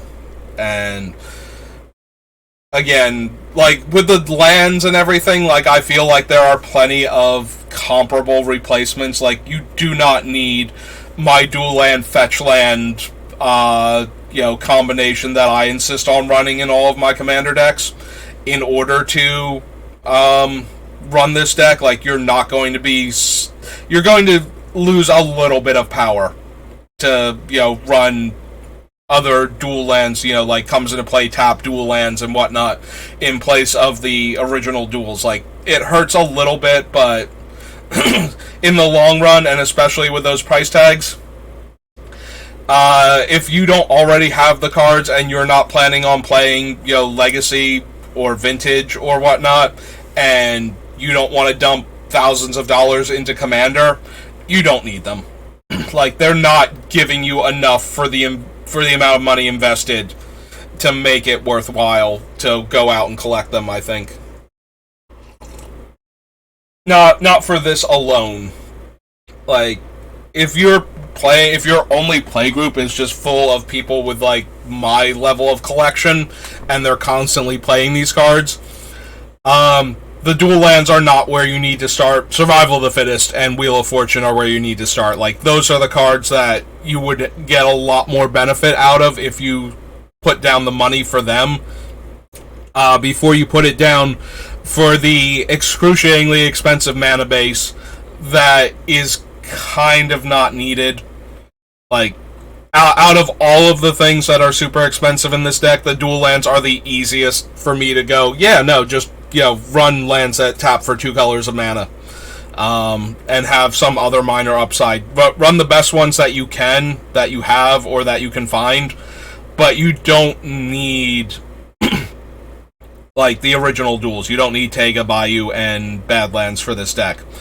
I will run them because I have them, but you don't need them. The fetches, same deal. Shocklands are, like, they're way more affordable, but they can get kind of pricey sometimes if they've been out of print for a while. Like, you might need to wait until we're back on Ravnica again to pick up some Shocklands if they're out of your price range, but they're relatively cheap. If you're going to invest money in your deck and you want to improve the mana base and you don't have, like, the Ravnica Shocklands, I would recommend those and the fetches before the dual lands. Like, the dual lands are adding 3 cards to your deck, and they are costing more than, like, 40 other cards in this 100-card deck. Basically, like, you can pick out easily, like, 40 other cards in this deck that we're trying to run, add them all together, and they wouldn't come out to, like, half what a Bayou is. So, I would not worry too much about getting them. I feel bad that Survival is so good in this deck, and I have no thing that I can recommend to you other than, running one of these cards that we're cutting, or one of the other cards that we might cut off of this list. Like, I do genuinely wish I had a better recommendation than that. Even Wheel of Fortune, like, there are a handful of wheel-like effects that we can run that we're not already running, that you can go, okay, yeah, I can put this in my deck. Or you can just not have that one slot and put another card in that, you can put in, if you have it, you can put in Gamble, you can put in one of these other self-mill cards to try and get the cards into the grave. Because we're going to run Wheel of Fortune as another way to discard the cards that we drew that we want in the graveyard while getting fresh cards. And we have a bunch of other effects like that in the deck, so you don't necessarily need Wheel of Fortune. Survival, though, is, like, one of the best cards for this deck for what it's trying to do, and we really can't replace that the way we can any of the other expensive cards that we're running right now. So, yeah, Survival is this is the card where we've hit the breaking point on what I can do to recommend budget options beyond you have to run a blatantly inferior card to it. Like, that is the only option you really have if you don't have Survival and can't afford one. And it's not going to break the deck. It's not going to make the deck unplayable to have to do this. It is the card that you are losing the most power, I feel like, from the deck by not running. So I wish I had some better options for you, but we're already running all of the better options. like everything that makes it into the deck for this thing, like for the putting creatures directly from deck. Survival is not from the deck. Like this should be in the discard one, not in the self mill direct from deck to graveyard. I think of it as direct to deck from graveyard because you can discard a creature and tutor the creature from your deck and then discard the creature that you tutored for. So it does fulfill that requirement, but wow, is it not really... It is in the like Wheel of Fortune pile, not this pile, technically. And I'm so used to just thinking of it as a way to get the card directly from the deck into the graveyard, because that's normal. You spend 1 green mana, get the thing you wanted, and then spend the green mana to put it in your graveyard. So it's like 2 green mana in a single turn to put a card directly from your deck into your graveyard, so it still falls into this category. But yeah, both it and the whatchamacallit are as much about being discard outlets as they are deck manipulation directly into graveyard. The whatever her name is, Fauna Shaman. Thank you, Fauna Shaman, for being on the list right there. But yeah, unfortunately, this is the breaking point. This is where I can't tell you that you can replace the cards and it's going to be perfectly fine. The deck does not become unplayable. We still have all of the cool things we can do, and a lot of the cool things we can do, like, you know, nobody wants a Leveler or an Eater of Days. They are like bulk rares. You can get them for like $1 or $2, and that's only because they're so old in some cases. But you do, like, those are the things that you need to put into play to kill the opponent. But as far as setup cards go, I don't think you can do better than Survival of the Fittest, and the fact that we're already running every other option to replace Survival of the Fittest in the deck means that you have to rely on a card that is nowhere near as good individually as Survival. That being said, there are plenty of other cards in this deck that are setting up this combo. Entomb and Unmarked Grave are really good. Buried Alive is very strong. Like, we still have enough of the cards besides them that will get the cards we need into the graveyard at the right time. But this is one of those cards where when you have the games where you cast Survival of the Fittest, it's going to win you the game, like, way more often than any of the other cards you could have drawn in that position. That are replacing. The one time it won't help you is if you have no other cards in your hand and you draw it, so you have no creatures to discard in order to get the ball rolling, and you don't draw one for like a turn or two. That's kind of awful. But it does so much work with so little that, unfortunately, Survival is definitely the card that I would most recommend if you don't have and can afford and you want to run this deck. By all means, like, playtest with it first, proxy the card, you know, find a group that will let you try it out before you buy it. Make sure that Survival is as integral as I'm making it sound like it is to your deck before you drop down that much money, even if you can afford it. But yeah, Survival is going in this deck, and unfortunately, it is the only card I think that has that price tag where I have to go, no, nothing else is really good enough to be your Survival of the Fittest instead. Like, we're running a bunch of cards, but they are not Survival, and they can't really be. Alright, so we're gonna get rid of Gamble. Gonna get rid of Splinter Fright.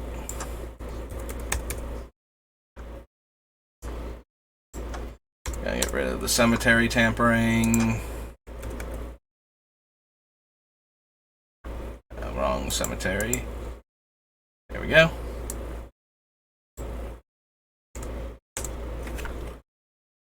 Cemetery Tampering. Vile Entomber.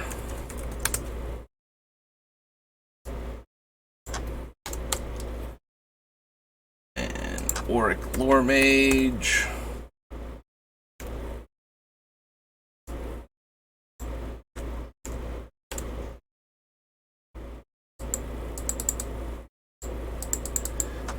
Blex.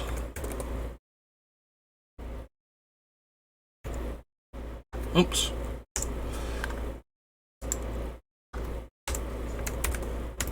There. Yeah, he is hiding very well, isn't he? Alright, so there's Blex, and the last one was Dread Summoning, or Dread Summons.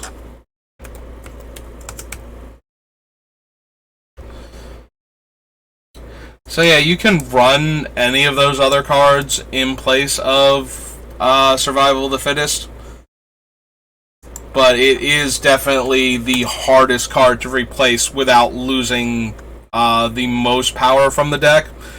Again, it's not the be-all, end-all of the deck. Like, it is, if we lose that card, we are not losing everything, but it is a lot more powerful than most of the other tutors. Like, I think Entomb itself, because it just puts the card directly into the graveyard from the deck for 1 mana, and to a lesser extent, Unmarked Grave for 2 mana. Those are probably our best cards for setting up, because they don't require anything else. Like I said, you can draw Survival of the Fittest while you have no creatures in hand, and it does actual nothing for the time being. So that is actually a problem. But because of the way it works, as long as you have a creature, you have access to basically everything in your deck, so creature-wise, both to get them into your hand and to put them into your graveyard. So it is one of the strongest options for this deck, and I wish I had better options for you than that, because I have better options for like all of the other cards that are super expensive if we keep them in the deck. But that one is so much money. I was worried that the Mask was going to be that card where it's just like, yeah, you can run these other cards, but the Mask is kind of like the only one that's doing that. But then we got to the point where we don't need the Mask anymore. So there's that. Alright, let's get these off of the list. So 1, 2, 3, 4, 5, 6, and 7. So we're down to 192. So 132 more cards still need to get cut. Whew, that's a lot of cards we still need to cut. Alright. We're going to leave the that part of the list also, because we might need to go back to it and prune it a bit more. Alright, let's check our sacrifice outlets now. See if we can cut down a bunch of those cards. So we have Infernal Tribute. Copy that. Goblin Bombardment.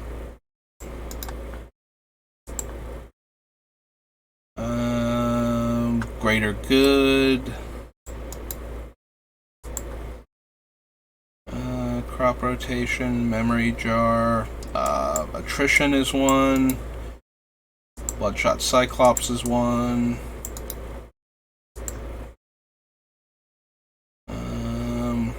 High Market is one.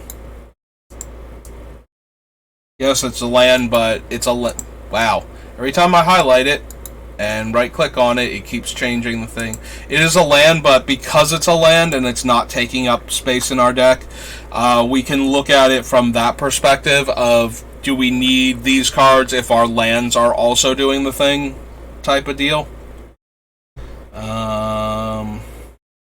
Blade Reaper, Tusker, Cemetery, Seaborn Muse, Decree, Fierce Empath,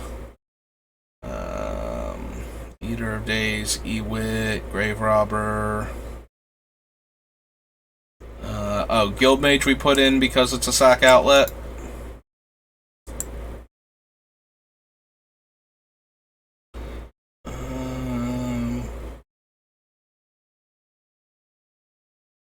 Stalking Vengeance rewards us for sacrificing creatures. We'll have to see if I actually want that in the deck with all of the things that we have to sacrifice. None of these. Wound Reflection, Corpse Connoisseur, Violent Ultimatum, Extractor Demon, Lord of Extinction, Maelstrom Pulse. Okay. Like, in my head, I said those things so fast, I was like, wait a minute, do any of those actually let me sacrifice? Did I forget anything? Thought Gorger, Darksteel, Massacre Worm, Obliterator, Balefire, Reforge the Soul, Gerard is one of our things. Illusionist Bracers, Master of Cruelties, Hero's Downfall, Piper, Dictate, Archfiend, Temur Battle Rage, Bane of Balaged, Flamecaller. Flamecaller doesn't let us sacrifice anything now. Yep, okay. Just double checking. Inverter, Wolf of Devil's Breach was one of our sacrifice outlets. It has to attack to do its thing, but... that's true. It's when this attacks. Oh no, he's a discard card. That's right. That's why he made it into the deck. I was like, why did I add him to the list if I have to attack with him to sacrifice? But he is one of the discard outlets. So we're going to take that off the list, because that is not what he is here for. So we're looking for sack outlets, not... Gearhulk, Yahenni is one. Ronus is not. Mirage Mirror, no. Ravager, no. Doom Whisperer, no. Izoni the Thousand-Eyed is... Bedevil, Sunder Shaman, Heb. Reaper is one.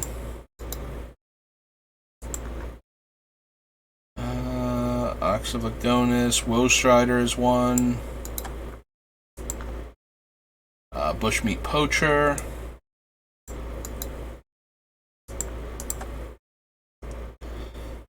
Recovery. Kazul's Fury is one, right? Like Songmad Treachery was the Nautilland one. Or, yeah, Songmad Treachery was the steal. This Kazul's Fury is the sacrifice. It's the fling effect. Burning Rune Demon, Jarl, Illuminate History, Mortality Spear, Skullport Merchant lets us sacrifice.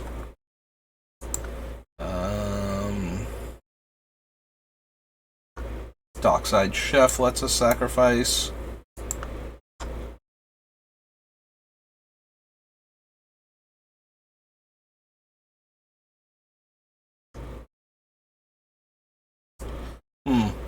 How did Auric Lore Mage wind up in the middle of my Fable of the Mirror Breaker like that?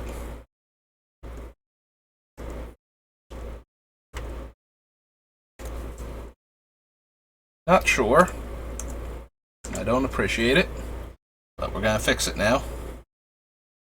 So we got Dockside Chef. Body Launderer, no. Riveteer's Ascendancy is relevant to sacrificing creatures. I'm gonna add it down here. Hopefully I haven't gone over already on sacrifice effects. Viscera Seer. Shadowborn Demon, Stockpile, Mage Ring Defender, Siegebreaker, Deal Broker, Archfiend of Despair, Seasoned Pyromancer, Sand Sprinter, Timeless Witness, Tormod. Shadowheart. Shadowheart is definitely a sack outlet. Charged Dragon, Bitter Feud. I'm starting to get worried. So we're at Ghoul Caller Geese, so we're going to go down to the thing and start looking at... this is going to be our sack outlet, so we need to go back and start with Ghoul Caller Geese before I accidentally put too many things on the list, and then it runs out of room again. Viscera Seer, Sanguine Spy, Ascendancy. Already did that once, don't need to do it again. And if I am doing it, I need to do it a lot less than I did last time. Skullport, Kazul's Fury, Bushmeat Poacher, Woe Strider, Reaper, Izoni, Yahenni, Jared,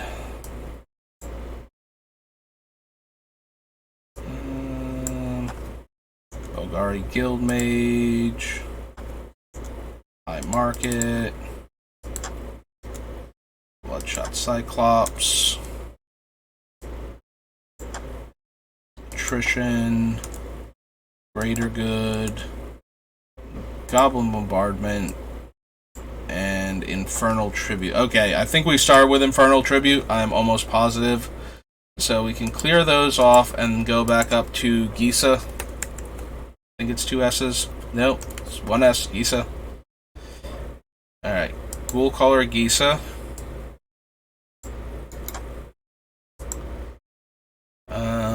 Thief of Blood, no. Knight Incarnate. Other sacrifice outlets.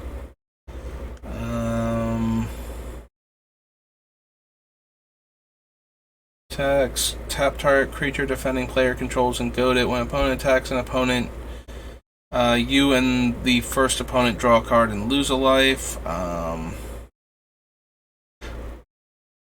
Technically a sack outlet, but it has to be the beginning of the controller's end of turn, so not really for what we're doing. Okay.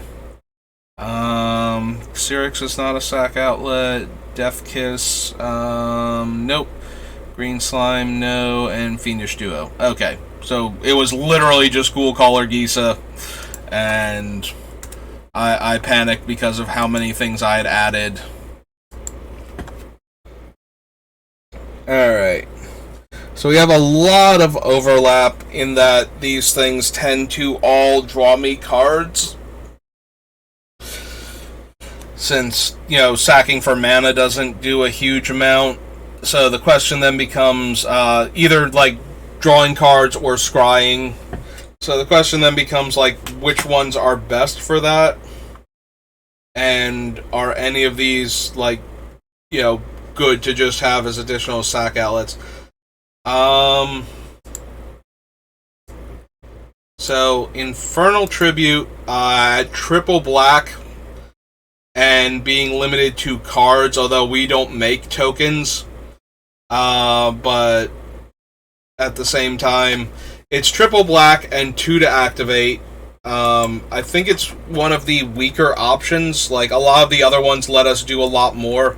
Bombardment I like keeping. It interacts very well with the Soul Gorger org and lets us kill utility creatures, or just deal more damage to players that are already taking damage, hopefully, by stealing the thing back and doing little pings here and there.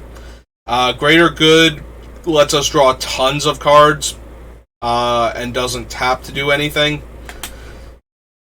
Bloodshot Cyclops can let us do a lot of damage, but it is a tap activate ability, is also a 6-drop. So I think this one might be able to go. I think Jared, whatever his name is a better option than Bloodshot Cyclops. So we're going to go ahead and cut him. Guildmage lets us sack a creature to get a creature back, and has the arbitrary ability to put a counter on a creature. It is 5 mana to do that, though. I think we have better sack options, so we're going to cut Guildmage. Jared lets us do a lot of damage for relatively little mana.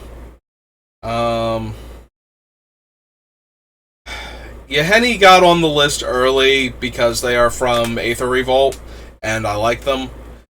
but they're also like one of the weaker things we can sacrifice to, unfortunately. Like drawing cards and even scrying, I think, are better for this deck than making Yahenni a little bit bigger. And we're almost never going to want to make it indestructible on, like, you know, any time by sacrificing our stuff. So I think Yahenni also has to go for that reason. And I'm sorry, Yahenni, I'll miss you. Izoni gives us creatures. I was just talking about how we don't have, like, a lot of tokens. But Izoni does give us creatures that we can also sacrifice. She's a bit more mana intensive, like color intensive, than a lot of the other sack outlets, so maybe not. Spark Reaper, like, I feel like if we keep Izoni, we can cut Spark Reaper and vice versa. Like, one or the other, not both. For the overlap, Kazul's Fury is a land. If we wind up running it, it's a comes into play tapped red land that we can also use to fling creatures. So I think that's okay.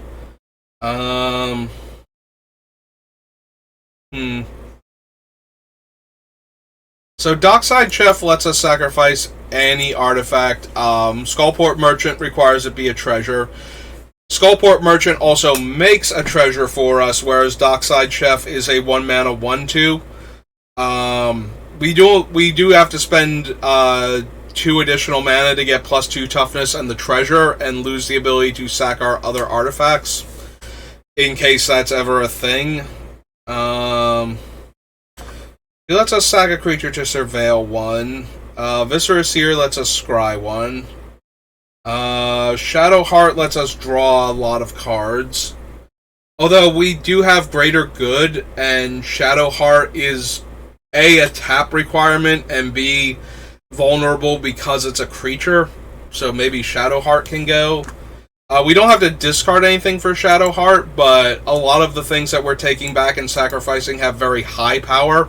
And we have a bunch of cards in our deck that we want to put in the graveyard that we probably haven't drawn if we're giving out certain creatures anyway with high power that we're, you know, grabbing back and sacrificing. So I think we're safe to cut him.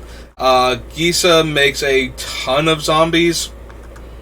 So that is potentially viable. Also, Gisa does not make tap zombies, unlike some of the other effects that we have. So that's a factor. Bushmeat Poacher taps. It does gain us life, but I think out of all of the, like, sack a creature draw cards that we have, the fact that it taps the life gain is not enough to offset that. If we wanted life gain, we have Spark Reaper, who is only giving us 1 life, where we could be getting like 5 or 10 from the other thing. I don't think we need the Riveteer's Charm. We're cutting a bunch of these sack outlets. We're going to have some, and we're going to use them a lot, but then we also need to get Riveteer's Charm. I'm thinking about cutting a bunch of the rewards us for sacrificing things. Hey, there's the little total that the clipboard could possibly have, all the way down here in the right-hand corner, away from my focus at the time. Thank you, clipboard, for telling me how many things I could possibly have on my clipboard. You know, don't tell me over here where I'm clipping things to. Tell me down here, over top of my, you know, little bar that tells me how much CPU usage and whether or not I'm able to, you know, like, how hard it is to broadcast right now. That's super helpful, thanks. Alright, so Merchant, Chef, Reaper, and Izoni are all fighting for basically the same deck slot. I think at most we can run 2 of these cards. Let's see. This is 3 mana to activate, and the rest of them are 2 mana. I don't think I care about the 1 life enough to care about the extra. Like, the extra mana hurts a lot more. We might not have 1 more mana to pay the sacrifice cost if somebody's killing one of our things. So I think we can cut the Spark Reaper out of all of them. Izoni is the most mana intensive, like color and mana intensive to cast, and requires 2 mana of specific colors, whereas the other ones require like black and 1 in order to draw the card. So I'm going to guess Izoni can also go, and for right now, our sack to draw cards are going to be Skullport Merchant and Dockside Chef. Like creatures that we can sacrifice in order to draw cards. Attrition lets us sack creatures to kill other players' creatures. Gisa gives us a bunch of bodies. Viscera Seer and Sanguine Spy are kind of in the same boat. This one scries, this one surveils. And Woe Strider is also a surveil. All 3 of them don't require mana to sacrifice creatures to do their thing. Oh, I'm sorry, Viscera Seer does. Viscera Seer has some other effects going for her, but I don't think we need her. I think she's a safe cut. We have a bunch of sack to draw cards and a handful of other, like, sacrifice without spending mana, just like 1 or 2 others. So I'm going to guess between Viscera Seer and Woe Strider, one of them is going to go. Woe Strider is recursive and brings along a body to sacrifice.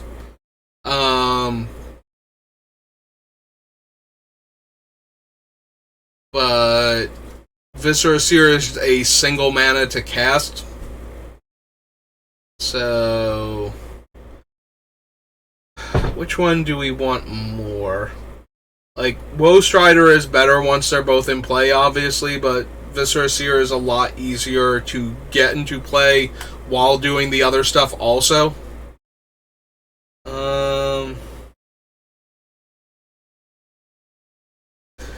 As far as I know, they're both sacrifice a creature. Like, neither one of them has the other creature requirement on them. Let's double check that, see if either of them have that. This has been in the background for me. I don't know if it's been, like, hovering over there for the viewer, but Viscera Seer is a creature, okay, and Woe Strider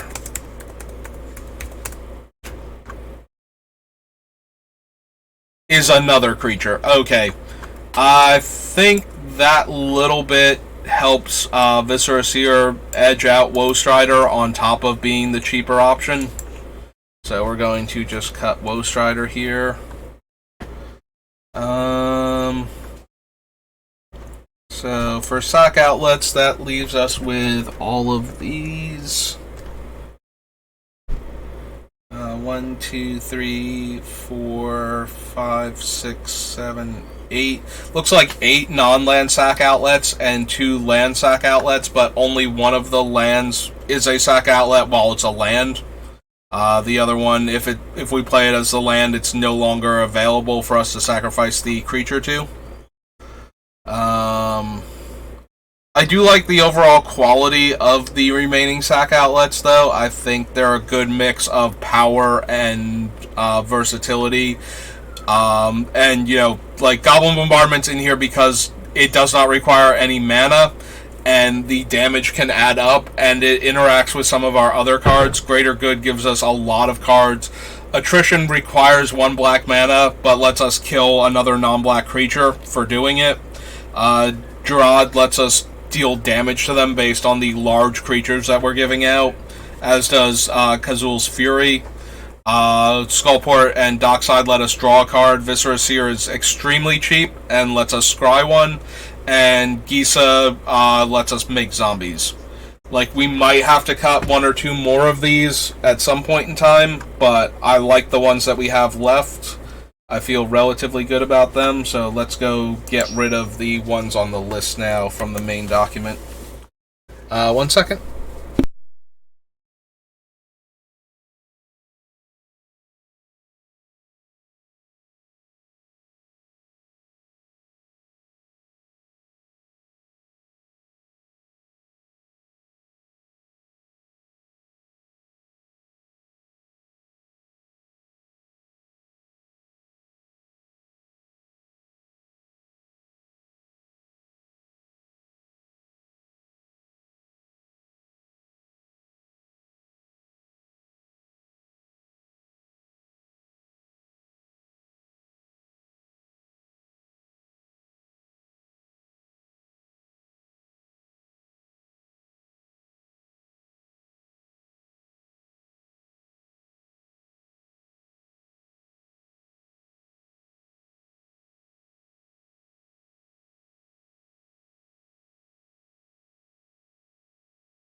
Hey, now I'm back.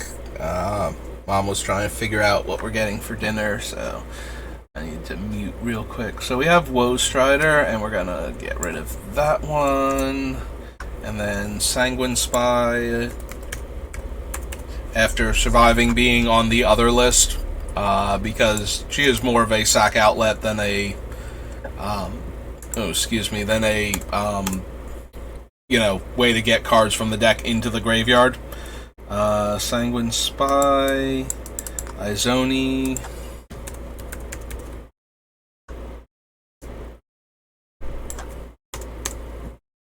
After Izoni, we can cut Spark Reaper.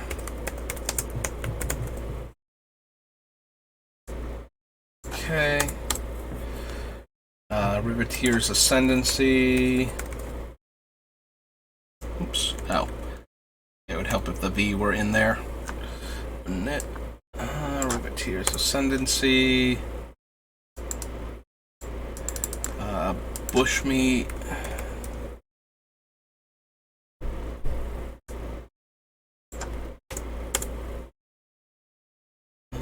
Shadowheart.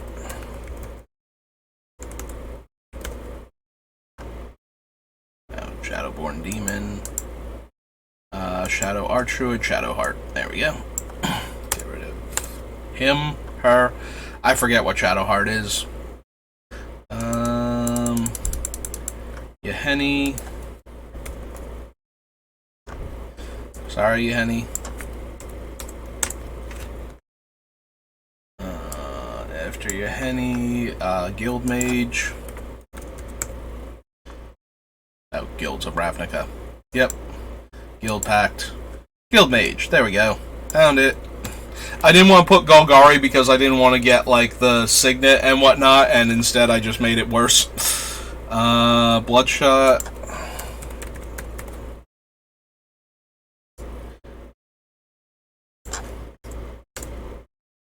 And Infernal Tribute.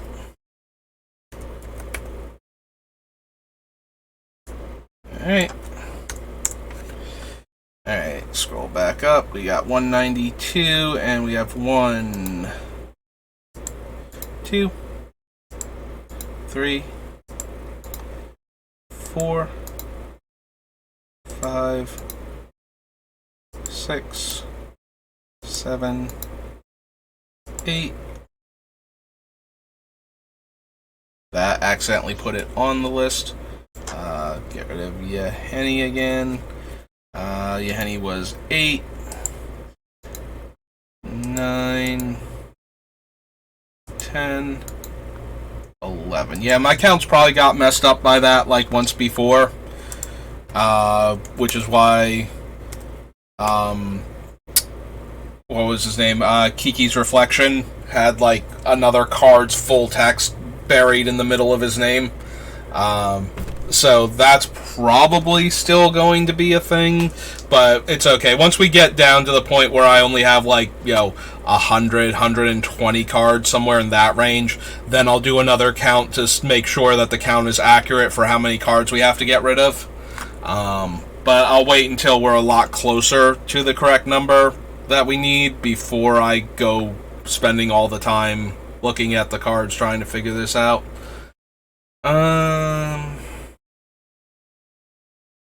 Let's see. I was doing a quick pass looking for cards that we've kind of outmoded by removing the cards that we have, or things that the more I think about it, the less interested I am in having them in the deck anymore. I market Deed, Arena, Entomb, Soul Gorger, World Gorger. We already have the Demon. We did not put the Cabal Executioner down at the bottom, although he should have been because he is a giveaway creature. He is medium at best as a 4-mana 2/2, and we've gotten rid of a lot of the ways to force him through. At least the Demon is a flying trample creature that if it damages the player. So I think we can cut him.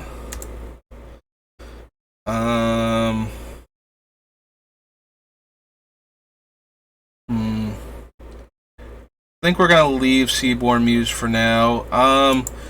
We have enough other tutor effects that we don't need Fierce Empath. If I wind up keeping an expensive tutor, Fierce Empath might be one of your options, especially if we need him to tutor creatures specifically, as opposed to the other cards in the deck. I'm already leaning towards, I think it's still on the list and we're probably going to cut it when we see it, the Imperial Seal. Like, I don't think, not only do I not think that card is necessary, even when I'm going to put, like, you know, whatever I want and have in the deck, I don't think Imperial Seal is necessary. Like, Imperial Seal is the rarest of them, you know, compared to, like, Demonic Tutor and Vampiric Tutor and even Grim Tutor. But it is also the least powerful of those tutor effects. Like, it is a lot of money, and it's just not doing anywhere near as much as the other ones. Like, honestly, if you don't have Imperial Seal and you don't have Vampiric Tutor, buy yourself in, like, Vamp Tutor and save the rest of the money for something else you're missing before you seriously consider buying Imperial Seal. The only good thing is that right now there are a lot more Imperial Seals running around because of Double Masters, so this is probably about as cheap as Imperial Seal is going to get unless it gets reprinted again. We might cut Coal Hauler Swine. We should probably seriously consider cutting the Arcbond too if I haven't done it already. So Stalking Vengeance is when a creature we control dies, we can deal damage equal to its power to target creature or planeswalker. So when we sacrifice creatures, it will deal the damage, but it is another 7-drop in our deck, and it needs to be in play and it needs to be alive before we sacrifice the creatures. Which I run Stalking Vengeance in Rorikthar, and that's a tall order because this thing tends to eat removal spells pretty hard. Like, this is one of those ones where people look at it and go, I'm gonna die if that stays in play for like a turn cycle, and it usually doesn't. And they're probably correct too. Like, getting my giant stuff killed, because it's when it dies, not when I sacrifice it. Like, it doesn't need me to sacrifice it, it just needs to rumble in combat and get killed. And I get to throw around a lot of damage on top of that. So, yeah. But I think it's relatively weak enough at 7 mana for a 5/5. Like, you know, we have other stuff going on and other ways to damage the opponents with our giant creatures that are cheaper and are on theme. Like, it's not giving us a way to sacrifice the creature that Gerard is. So at least if we use him, we're getting the creature off of the board, whereas we need Stalking Vengeance to be in play with something else in order for us to get our creature killed for Stalking Vengeance to trigger. It does work, though, as a Wrath deterrent because of our large creatures, but I don't think that's, you know, 100% necessary. And we have a bunch of other 7-drops that we're looking to play. Just cannot spell Cemetery right, no matter what I do. And by what I do, I mean trying to remember how it's spelled without, you know, having it obviously red underlined in front of me by the thing. I think we want all of those. Forcing the creature... We've cut all but one of the, when this creature is dealt damage, they take that much damage, so I think the Satyr Piper can go now. Because that is one of the best ways to guarantee that they inflict damage on them with the creature, is by forcing a block. I'm still mildly inclined to keep, like, Berserk and Temur Battle Rage, but maybe not.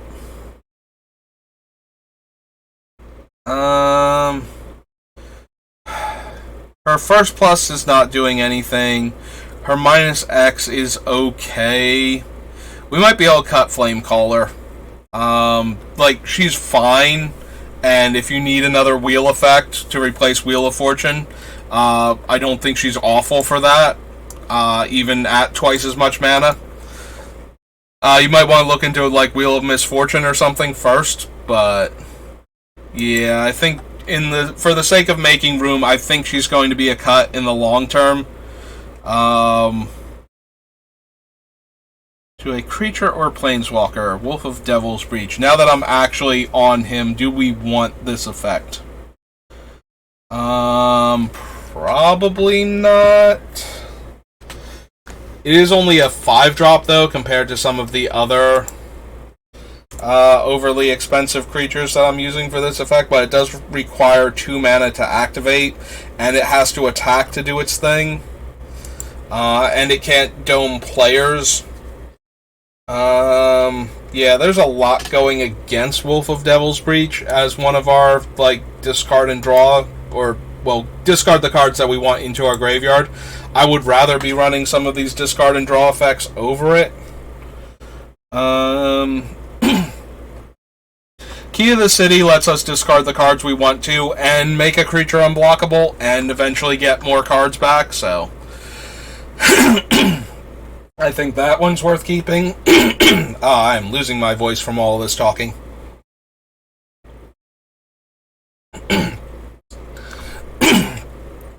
Sorry about that.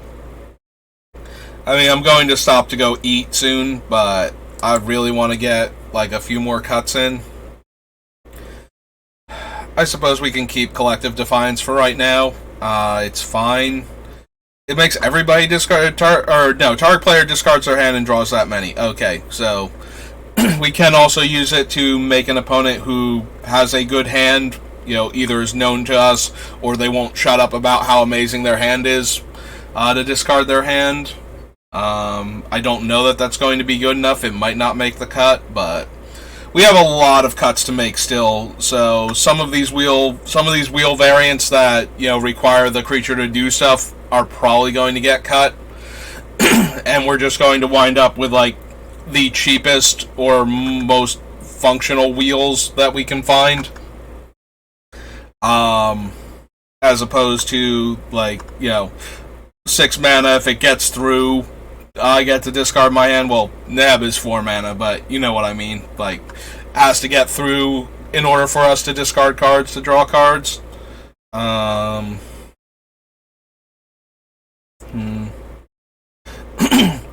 Illuminate History is another potential one.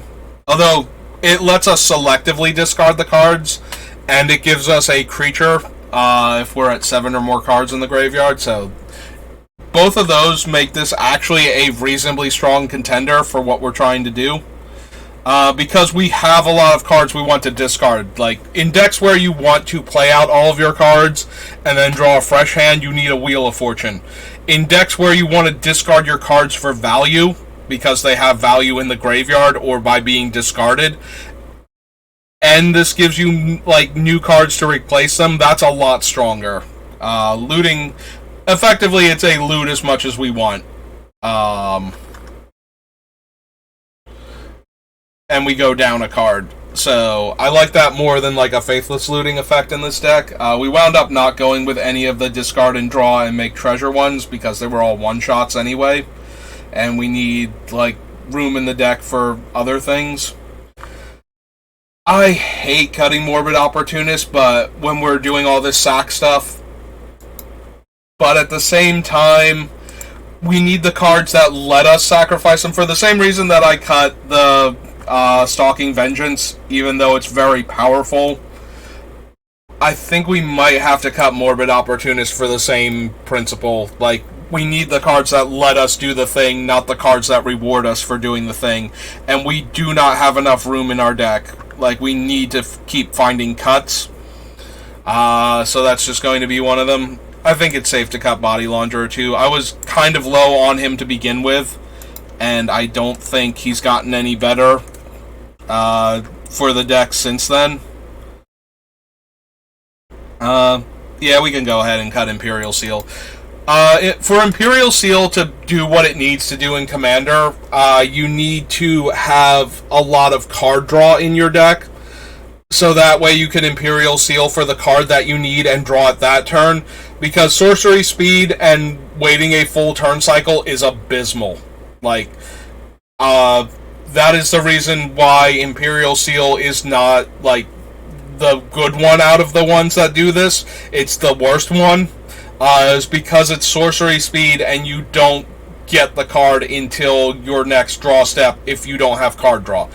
If you have card draw, it's still the worst one because you have to cast it and have the card draw in your hand at the same time, or wait a full turn cycle, and that's, I would rather Vamp Tutor at the end of the opponent's turn when I know for sure I still want that card, rather than have to commit during my turn and hope it's still the card I need, and hope nobody mills me, and hope, there's so many, and hope.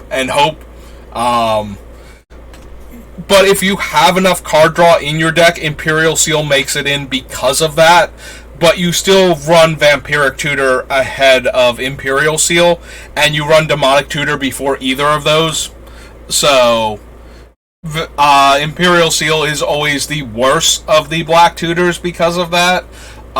It's kind of worse than Grim Tutor, I think, but there's more of an argument to be made. But for multiplayer, for heads up, I like Imperial Seal more than Grim Tutor, because then it's only one player's turn, and it costs you 2 less mana to do, and 1 less life, I believe, also.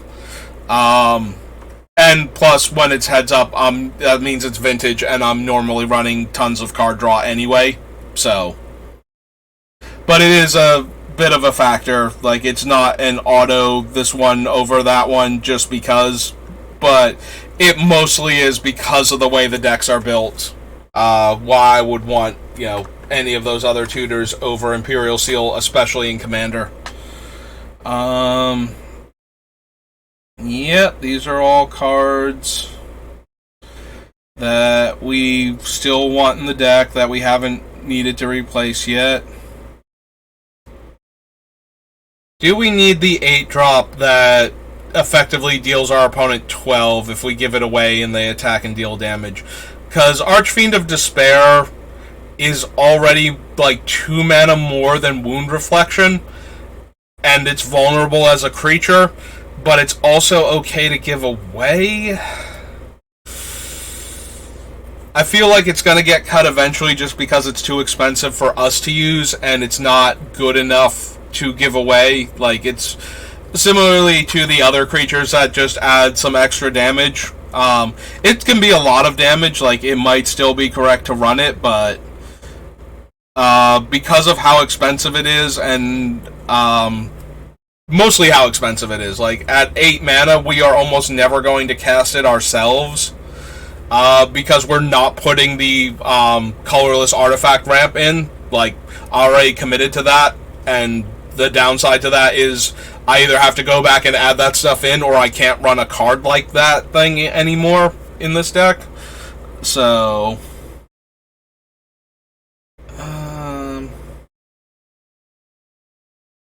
yeah, Karazakar, the Beholder, Eye Tyrant, not gonna make it. It's one day, like, myself and the other opponent each get to draw a card and lose a life. But I think we have enough other card draw that we don't need to go in this roundabout way. Karazakar might make it into the more political deck where we give out a creature, and because we've given out the creature and made it attack, so when an opponent attacks another opponent, you and the first opponent. So we give them a creature, they're forced to attack another opponent with it. They get to draw a card and lose a life, and we draw a card and lose a life. I think that's much better in the political-minded deck than it is in this deck, so I think we're good to cut that. Syrinx is 3 damage to any target using its ability.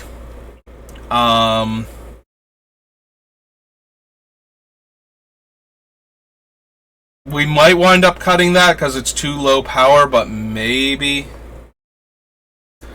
Similarly, the double power creature, we have other things that are doubling the damage anyway, and it's not limited to creatures. Like, although I think the duo is like our opponents, right? Whenever our opponents take damage, it gets doubled. I think we went too far. Yeah, these are all the other things. So where is the other cards? When a source deals damage to my opponent, double it. Yeah.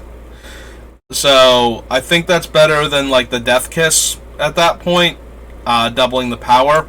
The Death Kiss and the Demon and the Fiendish Duo, you start stacking all of these double damage triggers. It's really easy to kill one player, but it's an awful lot of work to get there, and these are all very expensive cards that can be destroyed at instant speed, while this is being set up to have the opponent live. I would much rather just give them the one creature that kills them than the 5 creatures that combine to kill them. Alright, so let's see. We're getting rid of the Death Kiss, so that's 1. Karazakar is 2, so that's both the Beholders. Imperial Seal is 3. Launderer is 4. Opportunist, sadly, is 5. Devil's Breach is 6. Chandra is 7. Satyr is 8. Stalking Vengeance is 9. Empath is 10. And Executioner is 11. Alright, that brings us down to 170 cards. So we have 110 more cards to cut. I am starting to lose my voice a little bit, and I've been at this for a few hours. So I think now is a good time, because dinner should be in a little bit anyway. I might be on a bit later tonight to do a draft. Just Magic Arena, so it's probably going to be Baldur's Gate again. We did pretty good last time. Got me out of the slump that I was in. But that's I was going to say mostly due, but it's partially due to the absurd power level of one of the rares that we got very early on that we were able to build around. I knew Ascent from Avernus was very powerful. I was surprised how often I was able to cast it to get literally everything back from my graveyard. Like, I knew I was going to be able to cast it to get back, like, a bunch of my cheap creatures and draw some cards and gain some life off of the priests and whatnot. Like, I was very much expecting to get a ton of value off of that card and be able to win the game from it. I was surprised how many times I got back the high end of my casting cost creatures with Ascent from Avernus. Like, the game just went long enough and I got enough lands.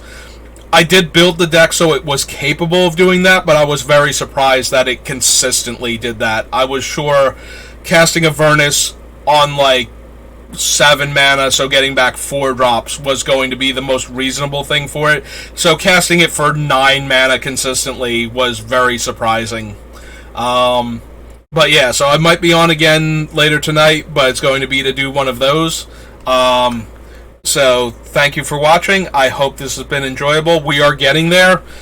The last, 10 or 15 cuts are usually the hardest, but we're getting to the point where we have to cut things that I really, really wanted to put in the deck that are not going to make it. Like, we're cutting the sub-themes, and that always happens. We cut almost all of the creatures that when this is dealt damage, you take damage type of deal, so I think we cut the Flesh Reaver. I think the Mud Spawn is the last one, and it's probably going to get cut too. It is a bigger body, though, so it got to survive the initial flurry of cuts, but all of, the 2-1s and 2-2s just had to go. So yeah, we're going to keep the best of the best for negative effects to put into play, so that way we just kill an opponent when we do it more often than not, as opposed to giving them, okay stuff. And eventually we're going to get this down. 110 more cards to go. But we're making good progress, so I'm excited for this. Hoping that by the end of this week we will be done with this one. Thursday and Saturday are my days off for right now, so I don't have Friday anymore. But I think if I can do a few during the week, where I just stare at the deck and start cutting cards, we might be able to, by this time next week, be done with this build and be working on the more political build for the Beamtown Bullies. And then once we're done with both of those builds, and, I've been discussing the options that you have, mostly for survival, but, going over the options for some of these more expensive cards, and the ones that are still in here when we're done, we'll go back over, what options we saw before that we can cut to make the deck more financially viable for most people. But yeah, we're going to have both versions of the deck done, the cutthroat and the political version, and then we can move on to our next build. And I'm very excited, not to be done with Beamtown Bullies, but, to have a deck. To have the deck done. Like, I'm not necessarily trying to be done with the Beamtown Bullies, but I want to have a deck and just go, okay, it's actually done now. We did it. We built the deck, and this is what our 60 spells are like, and our 40 lands. And boom, done. Now we can move on to another deck. Because I am excited to get to the next deck, because I am planning to do Miracle next. And we'll see if Miracle takes long enough that we get to see something from Dominaria United. That might be the next build around after that. But for right now, I want to do the Beamtown Bullies so that they are done, because I want to have this deck to present as, hey, look, proof of concept, we actually built a deck, and, if it takes us to, 40 episodes or 50 episodes between the two builds for the deck, maybe. I hope it's not 50, but I can see us getting to 40 or maybe a little bit higher to get both versions of the deck done. Especially if the streams are shorter. But I want to get there so that way we have the decks done, and that is our first build, and we will be done, like Beamtown Bullies. Here's two versions of the deck. And then we can start in on the next deck, because I like doing this, I like talking about Magic, and I like building the decks, and this has actually been a lot of fun for me, so I hope you've been enjoying it. If you've been watching the videos on YouTube, or you've been catching it live, I've got a few people that stop by and actually talk, but if you've just been lurking, I appreciate that also. So you can find me on YouTube and Twitch, depending on which one you found me originally on, if you want to see the other half of it. SBR_BLD. You can also follow me on Twitter at that, and that's where you will get notified when I go live with the YouTube video, where I go live with the Twitch videos. The YouTube is where I store the VODs afterwards to make sure that they're still there. I have all of my drafts and all of the Beamtown Bullies build up to this point on there, except for the episode that I recorded earlier today, which is over there. It's just private right now. I'd like to leave it for a little bit, make sure I didn't miss anything, that's immediately going to get flagged. I shouldn't anymore, though, because I have the sound gate and whatnot set up on the mic, so that should be fine. But yeah, so you can find me at all of those. I appreciate you stopping by and giving me a chance. I hope you liked what you saw. Please feel free to follow me on either platform if you want to get notified when I'm going live or when my new videos have been posted. I would greatly appreciate that. Right now, this is just a hobby for me. I would love to turn it into something more, but for the time being, this is just going to be something fun for me to do that I can maybe turn into something down the road. But in the meantime, this is just like me getting to talk about Magic. Both just talking into the abyss when nobody else is around or obviously around, but also interacting with other people. I love Magic the Gathering. I really do. It is one of my favorite things that I have ever gotten into. And one of the few things that has endured. I've been playing this game since a year after it came out. We're about to celebrate Magic's 30th anniversary, and I've been playing for 29 years. So yeah, I love this game. I may say a lot of negative things about it, but most of that is born out of love for the game and frustration for the things that are problematic with it, because nothing is perfect. Everything has its faults.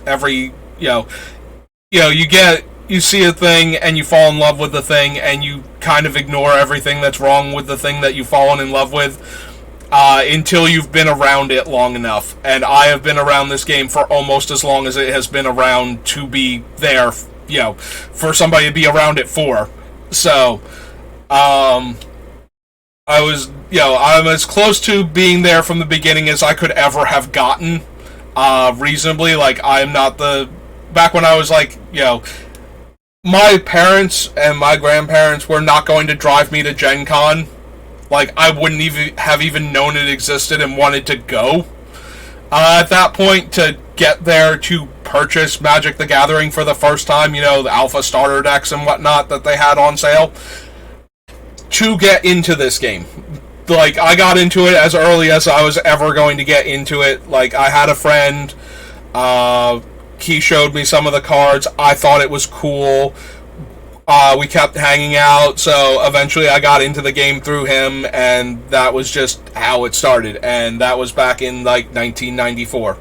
So, I love this game, and I love talking about it.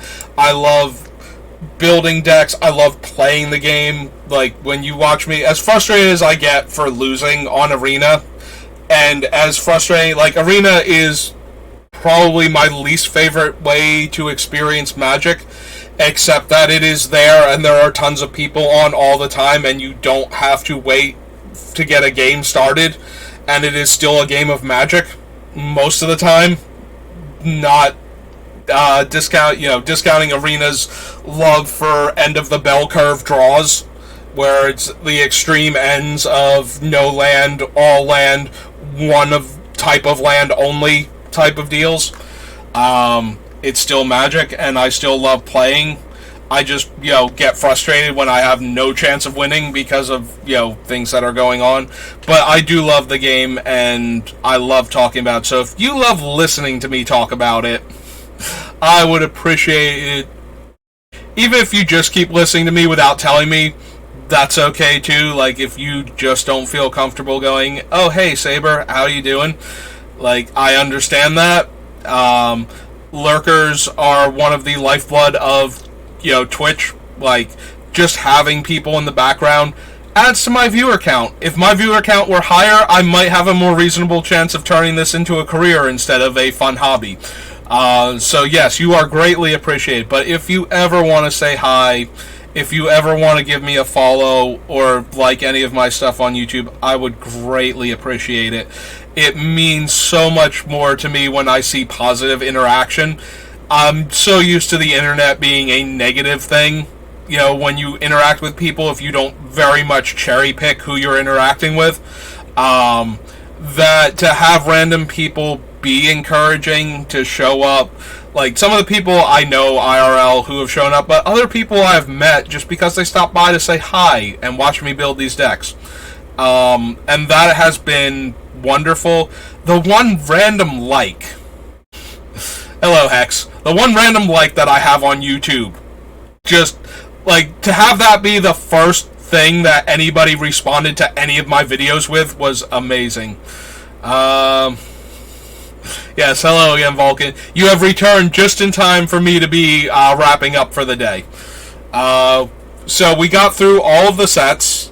We are down to 170 cards for the more competitive version of the Beamtown Bullies. And then we have the more political version to build also after that, which is still sitting at 370 some odd cards. Hex doesn't want to be my friend because I draft bad cards. Thank you, Hex. So anyway, I'm just wrapping up here now, and I've been wrapping up for 10 minutes. So my voice is starting to go a little bit, and dinner's on its way. So I thank you guys, though, for stopping by again to catch me right at the end.